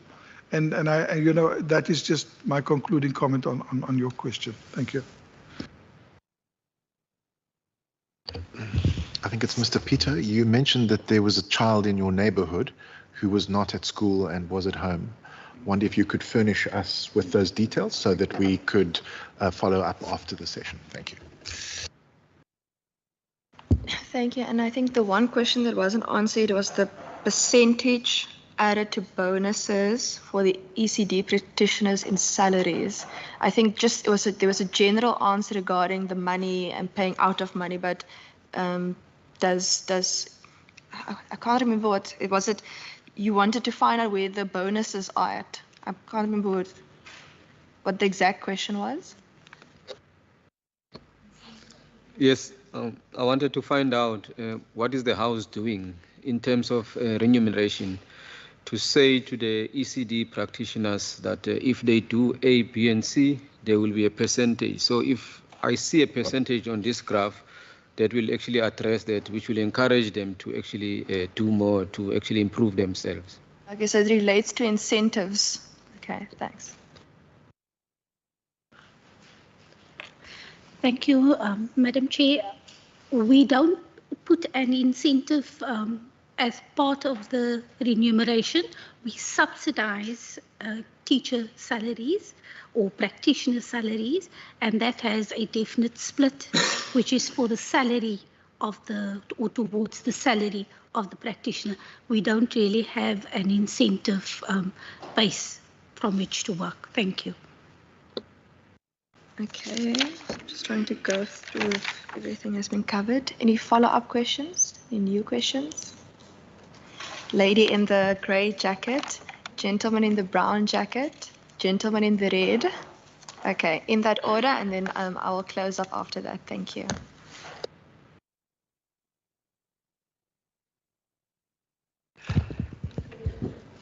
Okay, good morning. My name is Colleen Titus. I'm an activist and I work in various communities in the South. I work for NPOs as the finance officer. Unless I missed something in this budget, we would like to know what the allocation for non-formal education is. We work in non-formal education and we rely on donor funding from foreign aid. And since inception, I've been working in this field since 1996. We have relied on donor funding and not from South African government. That is the first question on NFE. I've also listened to the comment made by Mr. Brent Walters about the results of the matriculants. And I happen to work as a committee member for one of the schools in the south, where if we look at the 2020 results, it was 84%. Things happened at Heathfield High, and last year there were 2 curator principals, and the results came down to 61%. However, there's another comment that Mr. Walters made, is the fact that the senior principals are phasing out and the young ones are coming up. At Heathfield High, it's quite the opposite. The young dynamic professional principal was phased out and the older one is now taken over. And hence there's chaos and a lot of stuff is not working out. So I've heard a few conflicting views from the House, as well as what, didn't get the name, yes, your comment about the SGB and how the SGB, especially because we are addressing the Heathfield High issue, the powers of the SGB was limited because everything started with the SGB. So I have those questions that I posed to the House and would like to get a response on that. Thank you. Thank you, gentlemen. I forgot your name now. Apologies, was Mr. Gomezo. Okay, thanks again, Chair. I'm Simbongile. I heard the expansion of the safety. The measures that are put here, yeah, they'll sound good when you are far, but when you are close. Late last year, at Skokhelo, the teachers was robbed at the gate of the school. They took the car. No, she survived. They took the phone and everything. She had to run in the car with the car inside at the gate of the school. It was Skokhelo. And Tlangani, so they had cameras, everything at school. Everything was active. The teacher, they were robbed at the gate of the school again. So I'm not sure, I have to be honest, I'm not sure about this of police class and command, how visible are they at schools? Because the problem you're having early in the mornings, when the teachers are coming to school, they're targeted. And then when they're leaving the school. All this is not happening far from the school, they're just happening at the gate of the school.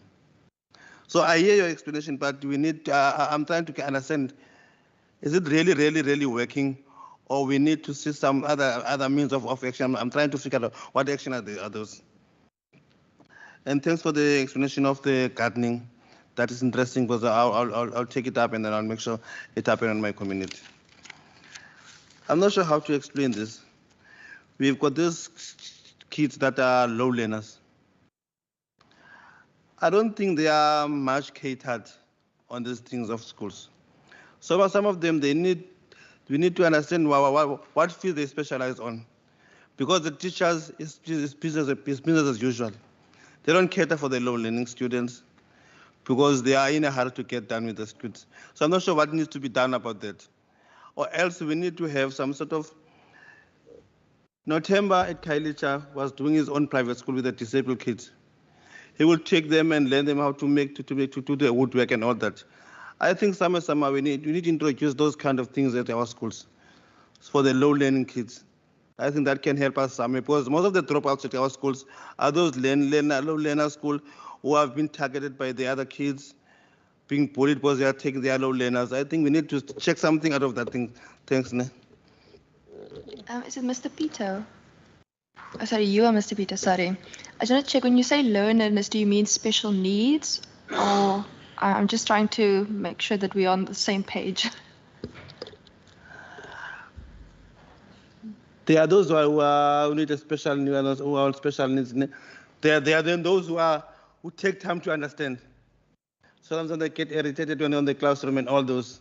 So I think we need to have you need to do something with those, because are the ones who phase out of the school, they become criminals out of the school, they got anger, they're not being treated well at school.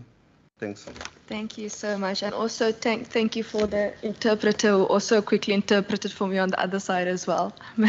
Thanks. Speaker, I think I get 2 follow-up questions. I think one of the questions doesn't answer me, the House. There is a current situation right now in Kraaifontein. There is a learner that isn't even attending a school. still waiting the answer from the education or from the high school to attend the school. There's the first term now. I think couple of next year that week the school will be closed, meaning that it's already missed by first term. Last year in Kraaifontein, the learners attending the school in June. We can count how many months the learners at school. I don't know in terms of the education, doesn't see there is a need in terms of the situation in Kraaifontein. I don't know, I'll be honest, in our government, the 3 pillars of government in this country, if you are not in the street, it never listen to you. But now, as we're changing that system, at least let's come to engage, particular as a community leaders, because we know the situation in our area and you know the planning, the support, how to put place. And number 2, there is a land in our area because we stay that community, you know the land in that community. But I'm not sure or which the institution, Chapter 9 institution, as we must be approached where you can listen to us. Because the education, if you are not approaching the parliament, you are not approaching the Human Rights Commission or the public protector, he never listen to you. And also, I heard the stats from Mr. Alan Meyer, even that number for 50-something learners per class, meaning that this is a huge number. This is a huge number, particular our area. It's not normal per class 50-something, but you know every year there is a crisis in terms of the space in this community. It's only this year no toy in that Kraaifontein, since I was promised my community that I will engage, number 1, the office of Khalid Said, I will engage with Parliament, I will engage with a Human Rights Commission. Don't anyone go outside for toying, we engage with those things. But it seems that is not happening. I don't know that planning as we need to decrease that planning is not working now. But I think all the house, I'm willing to go to visit my area, will see the situation as we have it now, whether it's the HOD, whether it's the MEC of Education, whether it's you, Speaker, you are willing to come in my community. You see this situation we're facing them, because I believe that education is one of the key or one of the right in this country. Thank you, Speaker. Thank you so much. HOD. Thank you very much. Can I perhaps start with the last speaker and say, if you can just give us a list of the names? Because if it's not grade 1-8, they should be in a school. Mr. Pito. Sorry, Chairperson is a member there. My apologies, Chair. The gentleman on my left actually had a follow-up question. Oh, I apologize. Please go ahead. Sorry, I didn't see your hand earlier. It's just a follow-up question, Chair, to the answer that I got from the honourable member that side. Remember, this principals, acting principals thing is like the Oscar nominees. So there's like more than one teacher that has been nominated to act in the role. So in my observation, I think that is already creating a painful separation, to say the least, or a confusion. Because once I'm in that seat this year, I want to try and make sure that I get a better percentage than my predecessor. So I'm an engineer by qualification. I almost missed out on an opportunity because the interviewing panel asked me if I have a distinction in matric, which was an unfair question because none of them had a distinction at the time. So I don't want the same thing to happen. You have the power sitting there. There's things I can't control as I'm sitting here. I'm here to say, if there is a way, please, just nominate the principal and then let us go forward, because this is really creating problems for the students that are really struggling and poor. And with the ECD answer that I got, please find it in your heart that you do include the bonus going forward, please. Thank you. Just before the HOD, regarding the acting principal matter, where there is a long delay, because the question was a general question, if you have an example or specific school that you're referring to, I would advise that you give the specific details to the HOD as well, so that he can see maybe there's a blockage in the system somewhere that he can assist with of some sort. Thanks, HOD. Person, you know, it's interesting to hear these stories about the principals and it's taking long and so on. But, you know, I have two matters, two principal posts on my desk at the moment. And I never signed them because I need a meeting with Mr. Mayor. There are some issues there. I didn't sign off those two. But, you know, over the past 2 years, we worked hard to actually remove the backlogs for appointment of principals. But I can tell you my anecdotal, from what I see passing the hundreds that came past me. A lot of the delays, Chairperson, is in the SGP processes. We advertise the post in, say, 2021. By 2023, the department still doesn't have a nomination. Contestation in the SGP, contestation, okay? And so it's back to my earlier comment, which you made, which I agree with. When you do have an acting principal, you cause issues inside the school because basically you get other people who are competing for that same post. And the forces at play, you can't control. So I just want to make the point that the delays, when we always look at the delays, it's very easy to blame the government and the department to say we're the delays. That's simple. We sit in ducks with that. People will just say that. But actually, if you analyze it and we go back and we look, as I say, for the principals themselves, there are only two matters on my desk right now. And maybe they delayed somewhere else in the system. I don't know. Mr. Mayor, Mr. Antier and others who have control over this area. But I wanted to perhaps just make that point, the last point. So to say to you, the undertaking from our side is, if there is a specific school, if you can maybe just share the details with us, maybe with Mr. Mayor afterwards, we can just see what the actual situation is and go into it. Okay, so that's the one. Number two, Mr. Peto, I will ask, please, if you have the names of these learners, can you give them to me, please? Who are these learners? And have they applied inside that system? Because in the statistics that we have, right, we have grade 1 and grade 8, which are the two entry points into our system. And as of today, I don't know what the number is now. Was it 97? Sorry, I got it wrong. It's less than 100 out of those, in those two grades, that we're still struggling to find a place for those two grades. Out of, I'm going to give you the number, 200,000 people, children in grade 1 and grade 8. We've got it down to that. So we will get better at this. It's much better than last year. This is my third year here now.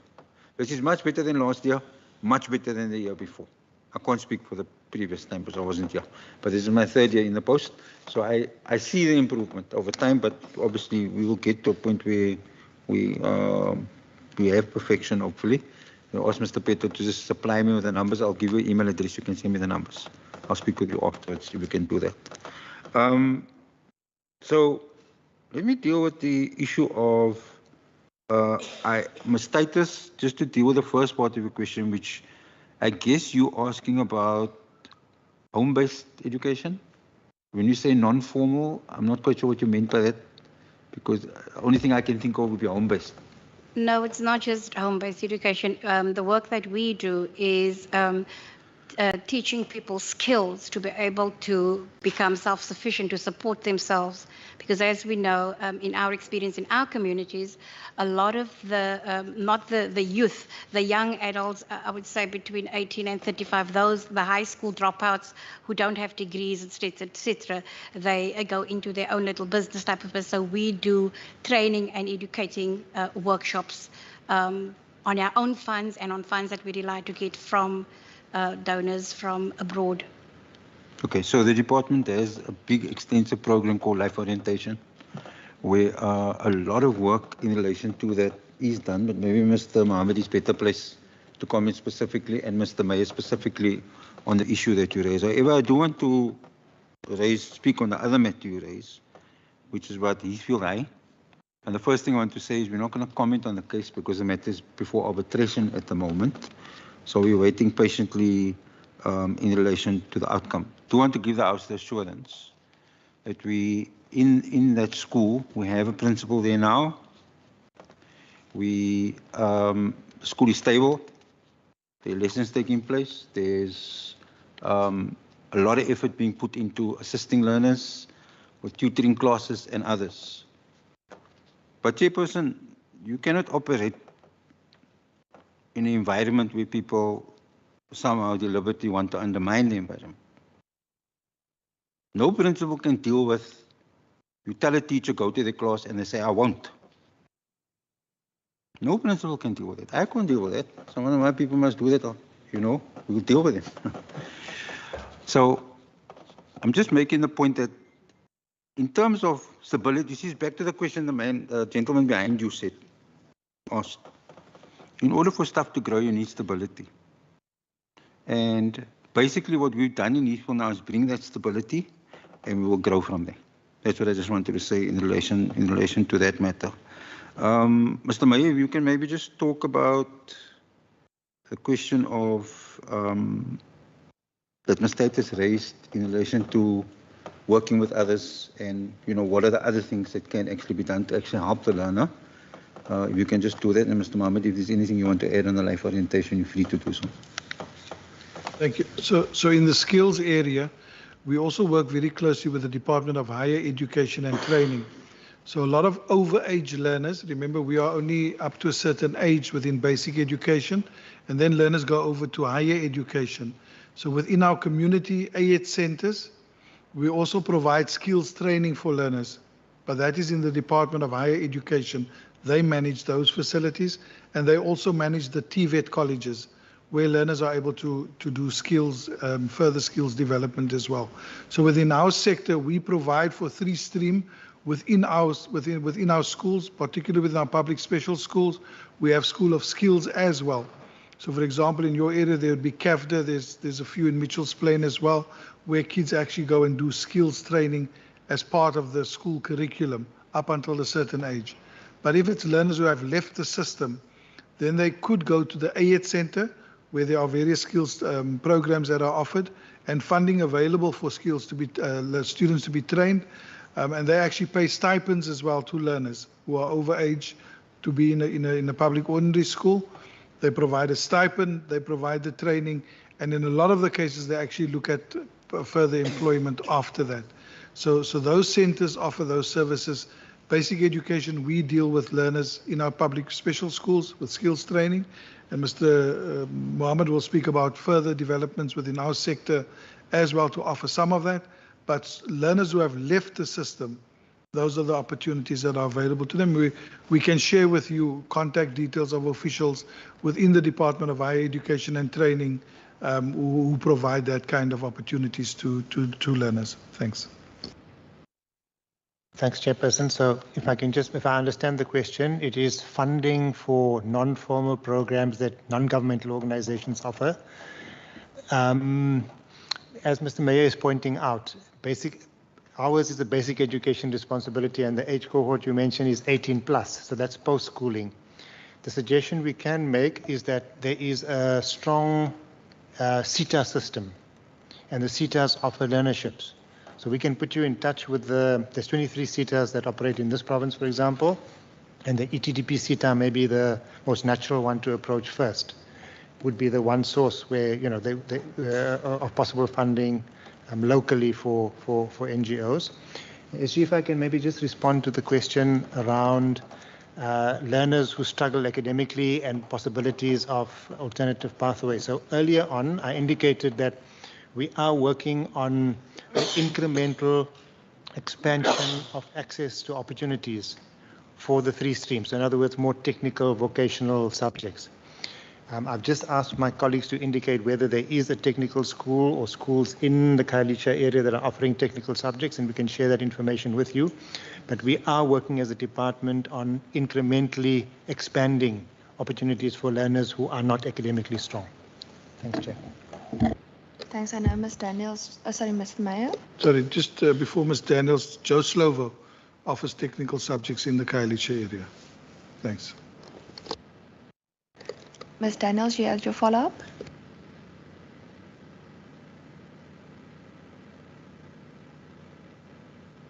Sorry, was it Ms. Daniels that had the follow-up? Sorry, I think it's been a long morning. I'm getting confused with all the cinemas. Titus, apologies. I think maybe it's the wonderful glasses that are distracting me. Ms. Berenice Daniels just wants to also comment on the learners that the gentleman spoke about that require additional academic support. Thank you. Mr. Mohammed's mentioned the three-stream model. So that would be our academic and our technical and also our occupational. And in that occupational stream would be, for example, our School of Skills. But there are also schools that offer up to grade 12 with the technical vocation. I think Mr. Mayer was talking about that. Not all learners will be able to get grade 12 academic. I think we must just realize that. I think the country has realized that there are different talents, different interests. So I think that we're moving that way, and I think Mr. Mohammed's already alluded to that, that we're going to expand that. In the primary schools, we also offer learning support to learners that are struggling. And I think that you will see improvements over the next few years. We're spending a lot of time and money on our foundation phase just to get the language levels up, the literacy levels up. And those that are still struggling, they are learning support teachers for primary schools, usually working between 2 or 3 schools. Thank you. Ms. Titus. And then Ms. Daniels did put her hand up. So in that sentence, I'm correct. Thank you, Madam Chair. Yes, I was making reference to, we have a training center in Athlone, for instance, where we have to pay the rent ourselves, so we have to have fundraisers, where we train hairdressing, masseurs, women in plumbing, women doing work of men. So we have the facilitators coming in, and we basically fundraise to pay these facilitators so that these women can be taught a skill so that they can go out there and get a job or work on their own. So it is more that kind of organization that needs the funding that we're not getting. We don't know how to tap into that funding if it is available in the budget of South Africa. So that is the I'm just giving an example, but there are a few centers that we are managing in different areas in the South.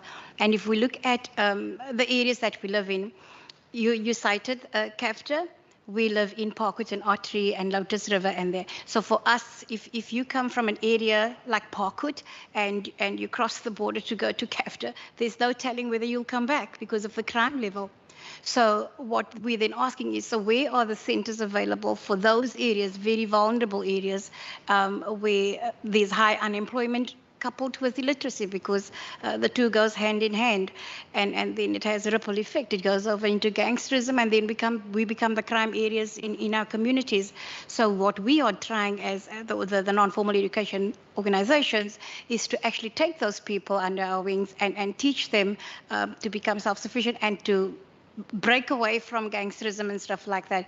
And we've become targeted organizations because we do that. We get them out of these things. And we also have programs for teenage pregnancies, the mommies, to get them back into mainstream, or to take them under our wings and take them further by doing these kind of training workshops. But because it's not accredited, we are not CETA accredited, because we all understand the processes is very, it's not easy to become CETA accredited. So those are drawbacks for us as these community learning centers, we can call them. It's part of that, but it's obviously not officially gazetted in government, but it's training centers that we run nonetheless. And we do have quite a few success stories. It's just they're not accredited because we do not have the funding to do the things that other funded organizations are able to do. Just before we get to Ms. Daniels, I know the CETA was mentioned because the particular skills that you're mentioning do lie with the Department of Higher Education and Training. So even though the province has a mandate specifically in basic education I know Mr. May and Mr. Mahmoud, you have indicated that you're able to assist with details of who to put you in contact with regarding the respective funding options as well. Okay. I know there's various different industry seaters as well that one can apply for. I know in Saldanha IDZ, as part of the Economic Development Department, they have, for example, energy, electricity, and those type of seaters, and industrial seaters that are also there as well. Ms. Daniels. Thank you, Chairperson. My last question for the day is with regards to social workers at schools. Now, I'm going to ask this because, unfortunately, I had a case once which I had in Bontiville because I stay in Langa. So I was very surprised to know that they've got a social worker placed in the school. It was a surprise to me because it's something that I've never seen around Langa. We have to fight and get people to walk to Gatesville to actually get to be assisted with social services. So this part really moves my heart because in my particular area where I stay in Langa, the day I walked in a school, in a primary school, which is called Zimasa, and young children whom are so much into drugs, dacha, selling those in the school premises. Now, that is the one issue. The second issue is things that the principal did raise, and now, of course, this particular school is more in an area that has the most disadvantaged families and all that, to a point that he even mentioned that the crisis that he sits with in the school, he gets children that even takes toilet papers, which are supposed to be toilet papers that they use in the loos, but they need it for home, you know. So in that regard, where I'm going to is the fact that if we could have social workers placed in schools, having more understanding, like the gentleman here has actually also indicated about the kids that are not well looked after, that have issues with slow learning and all that. But if you have a social worker who is within the school premises, who is easily to identify such children who have issues, and especially issues that can show that this child has got an issue that needs to be attended, because a teacher is there to teach the kids in the class, but not to look at those kind of issues. So is there a budget or a plan of placing social workers in schools, especially the areas that we know very well that highly need this kind of services? So that means, I don't know if it speaks to social development, but is there a partnership that the department directly has? Now, I'm not talking about organizations, because that is going to be something that will deviate the whole thing. I'm talking about social development services directly to the Department of Education. Thank you. Thank you so much. Thank you, Chairperson. If I may, just in the Langa area, Langa High School did have a social worker on the site. The school you're speaking about in Bontiville is Dyser Primary. Both of those schools were collaboration schools. Langa SGB decided to move out of the collaboration school project, and so Community Keepers is part of the collaboration school project, and therefore they put a social worker in the school. It's not the WCD, it's a collaboration school. In other words, it's an external party that brought this additional service to the school. We are the only province where we have a social worker dealing with about 20 schools within a circuit. So for every 20 schools roughly in the province, there is a social worker appointed. What we also do have, because a number of the learners do not necessarily present with social pathologies, but more with learning challenges. And so therefore we also have within our school learning support teachers as well. So in most of our schools, in particular in impoverished communities, we do have learning support teachers in the school to support learners. They get pulled out of the normal day-to-day classroom. They're taken in for very specific reading and mathematical skills, and they're reintegrated into the class. Of course, any school can access the services of the circuit social worker, and so that is available to any school within the province. But just on the examples you mentioned, that is part of the collaboration school project. And those two schools I know had social workers on their premises. Dyser still has, because it's still a collaboration school. And many, if not all of our other collaboration schools also have a social worker, because Community Keepers is an organization who works with the school. They put a social worker at the school. They also have a psychologist on standby, but we still provide the learning support teacher to those institutions as well. Thank you, Chairperson. Can I just ask Ms. Daniels if she wants to add anything to what Mr. May said, or are we covered? I think that's just to say that we have the social workers at the circuit level, and you know, I can always let you know who it is for that circuit of schools. But we also, like I was mentioning earlier on when we had the question on psychosocial support and social emotional learning, we also have these lower level workers in the schools, the interns, the wellness interns, the care and support assistants, and they are placed at our higher risk schools. So, you know, if you would like to let us know that perhaps we've overlooked a school that, you know, is actually high risk, we can have that conversation. Just also to say, every school is supposed to have a school-based support team that needs to meet on a regular basis and discuss the vulnerable children. So I think that's also something we just need to check up, whether that school has a school-based support team and whether they're meeting regularly. We've got a referral pathway. So we have those things in place. And I think if you can give us more information, let us follow up. Thank you so much. Actually, you want to conclude? Okay, because I did close the session a little bit early and then I made it go a little bit longer also. So if you would like to conclude, this is your moment to conclude, so that Minister can then conclude finally. Okay, no, thank you very much, Chairperson, for all the questions. I think for the spirit of engagement today. We've put out our plans for the 2023-24 financial year. I did start off saying that the budget is up from last year, and that's a vote of confidence. And I think for the members, thank you for the oversight that they provide, also for the early warning on matters.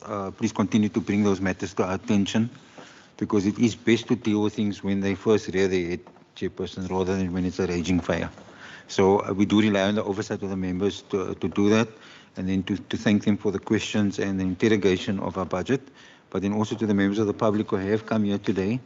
Thank you for raising the issues you have raised, because the issues you have raised is how you really experience the world outside of these four walls. And so that's why we listen to it, we take it into account, and we try and do the best for the system. Sometimes you will find, when you're dealing with a big system, like we are dealing, 1.13 million learners in 1,543 schools with a staff of 47,000 over a geographical area of the whole Western Cape. It's always going to be something that pops up. So thank you for raising those things, because as we listen to you, we try and ask ourselves the question, is there something in our system that we're not doing correctly? Because there are going to be individuals that don't quite make it, right? But systemically, we're doing it correctly for 99% of the people. That's really what we always aim for. Clearly, we aim for 100%, but sometimes the issues, you know, don't always align as we want to. And then to the two gentlemen, if I could just have 5 minutes with each of them at the end to just take forward some of the matters that they have raised. But thank you very much, Chairperson. Thank you to the Minister and to my team for all the preparation. And now, obviously, we just got to get on with it and do the hard work. Thank you very much. Chairperson, on my part, thank you to our Head of Department, Brent Walters, and the team for the presentation today. Certainly, I'd like to close where I opened. I mean, we now have a 29.5 billion rand budget. It is the biggest budget in the province. It is going to enable us to significantly improve learning outcomes and expand access to education at a faster rate than we have ever done in this province. And this budget is a clear demonstration of this government's commitment to education in the Western Cape. Thank you so much, and thank you for all the hard work. I will not keep you guys for the committee's own committee business. So the department and minister, you are welcome to go and continue with your day-to-day work. There will be lunch served in the lobby area, so please do join us. And when I say please do join us, please, I don't want money to be wasted, so please do join us. Or at least if you need to rush back to the office, go fetch a plate or parakat or something. With that, the committee is going to continue with its committee business in terms of deliberation on the two particular votes. Thank you so much. Committee members, for the members of the public, you are welcome to join us also for lunch. The committee are going to deal with general committee business. If you wish to stay, you're welcome to stay. If you wish to head off to the lunch area, you're also welcome to head off to the lunch area. It's up to you. For the members, please do stay with me before you head off. Okay. What do you want to do, Lisa?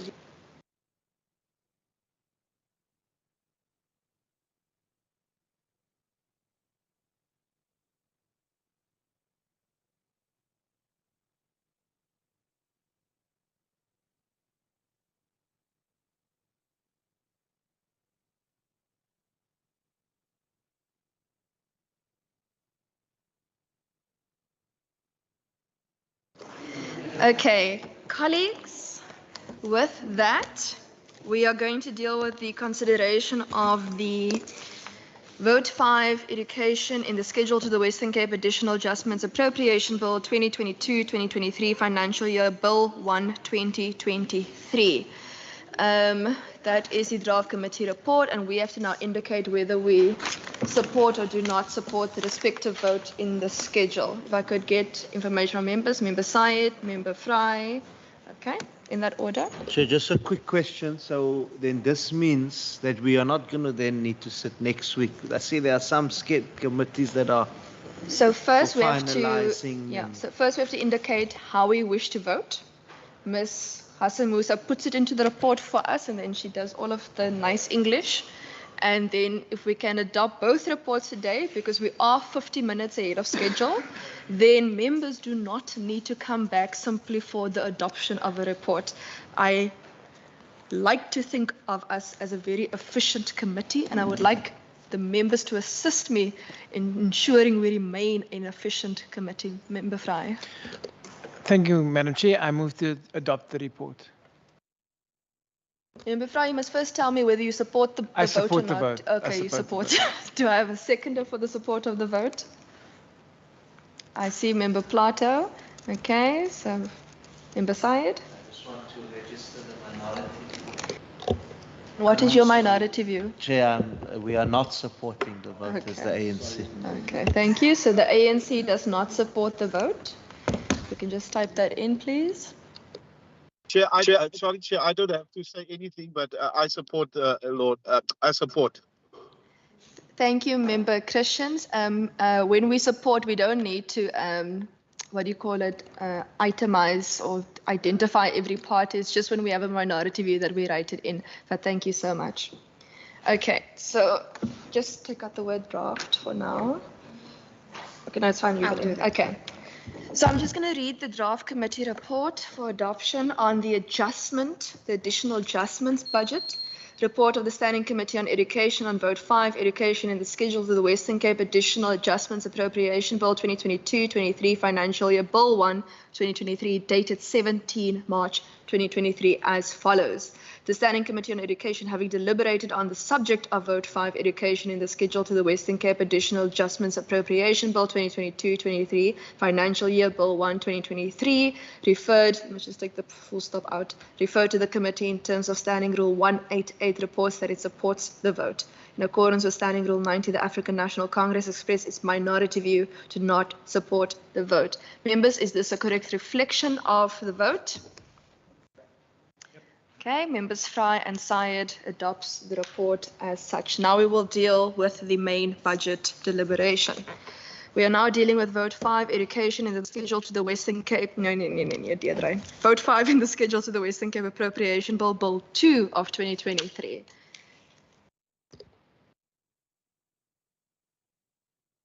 Just give it a second or two just to reflect on the screen for members.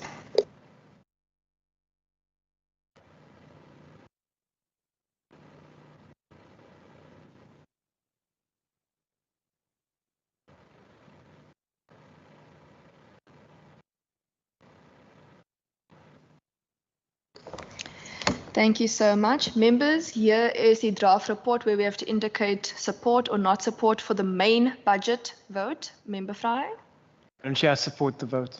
Thank you so much. Do I have a seconder for the vote? I hear Member Plato. Member Syed? Chair, I want to register the minority view on behalf of the African National Congress, not in support of the vote. Thank you so much. My rationale will be elaborated upon in the debate in 2 weeks from now. Okay, Member Syed. Okay. I'll now read the report. The report of the Standing Committee on Education on Vote 5, Education in the Schedule of the Western Cape Appropriation Bill B2 2023, dated 17 March 2023 as follows. Standing Committee on Education, having deliberated on the subject of Vote 5, Education in the Schedule to the Western Cape Appropriation Bill B2 2023, referred to the committee in accordance with Standing Rule 188, reports that it supports the vote. In accordance with Standing Rule 90, the African National Congress expressed its minority view to not support the vote. Colleagues, is this a correct reflection of the vote? Member Fry? Okay, I move to adopt the report. Thanks. I think I heard Member Christians online as well. Yes, Chair. Thank you so much. The report is thus adopted. Just please justify the print and the font. Thank you so much. Colleagues, those 2 votes have thus been adopted. There is 2 sets of minutes for us just to quickly adopt, but this means we will not be coming back next week in order to adopt the reports on the education votes in particular. Let us just quickly deal with the 2 sets of minutes, and then I will deal with resolutions and actions at the end. Okay, Friday 10 February 2023. Goeie stuff. Wat gaan nou aan? Okay, members there, if you just check your attendance there. Okay, page 1, if there are no edits. Page 2.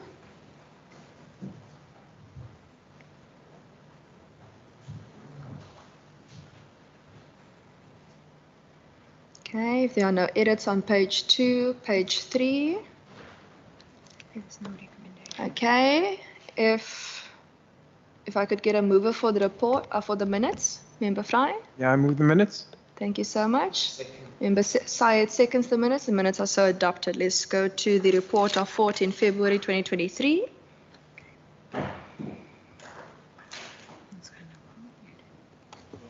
Okay, which one was this? This is Cressway. Cressway. Okay. Okay, colleagues.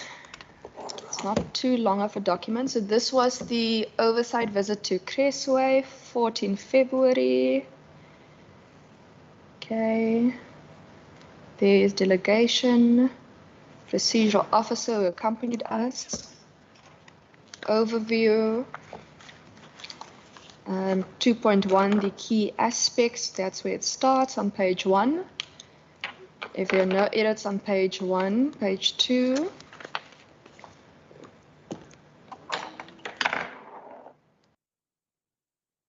Those deal with the challenges that the school reported to us and the deficiencies.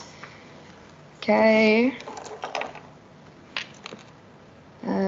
These were recommendations I sent in. I'm not sure, Ms. Hassan Musa, have you received any other recommendations?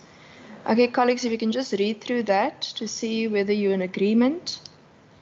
Those are all that we've received so far. And then the rest is the conclusion and acknowledgement, and that's the end of the report. Are there any edits, Member Syed?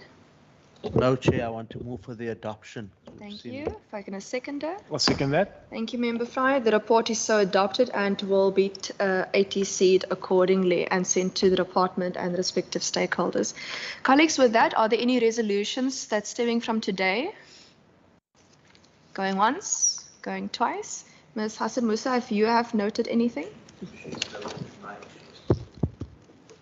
Thank you, Chair. Through you, I just want to go through what I've picked up thus far. The department to send the letter that was circulated to schools and parents regarding outlining of the participation in helping the WCED. Colleagues, you're all in accordance with that? Yes, perfect. Member Fry has asked for clarity, a written response on the cattle works and municipality assistance in respect to Calitzdorp High, which the social cluster undertook in February.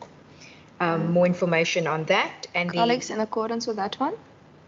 Yes, no, maybe? Cool, next one. Okay.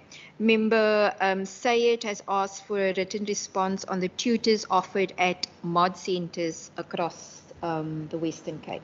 Yes, I think that was the breakdown of, yes, and these two. These two, yes. Yes, the EPWP one, I think, and the mod centres, just the breakdown. Okay. And then Chair has asked for the budget spent on SROs. Is it you or so the SRO was, I have the budget spent in the book. But I wanted the how many for the budget spent. Yeah. That's about it. Yes, just put your mic on, otherwise Member Christians won't be able to hear. Yeah, thank you.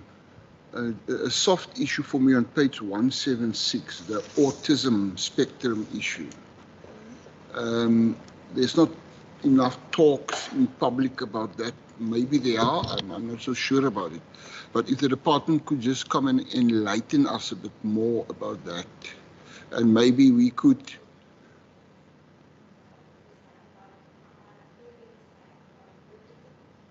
So my suggestion would be is that we then do a briefing on learners with profound disabilities in general and special needs, which I think is now called inclusive education in terms of that particular unit, because then we can deal with all of the categories of learners. I agree with that. In terms of a briefing. Members in accordance? Yeah. Okay, perfect. Thank you so much. Thank you so much, Member Christians. Colleagues, I just want to thank you for remaining with us since 8 o'clock this morning. We are on schedule with a 40-minute ending early in terms of the committee meeting, so I'm very proud of us. And with that, the meeting is adjourned. Bye-bye.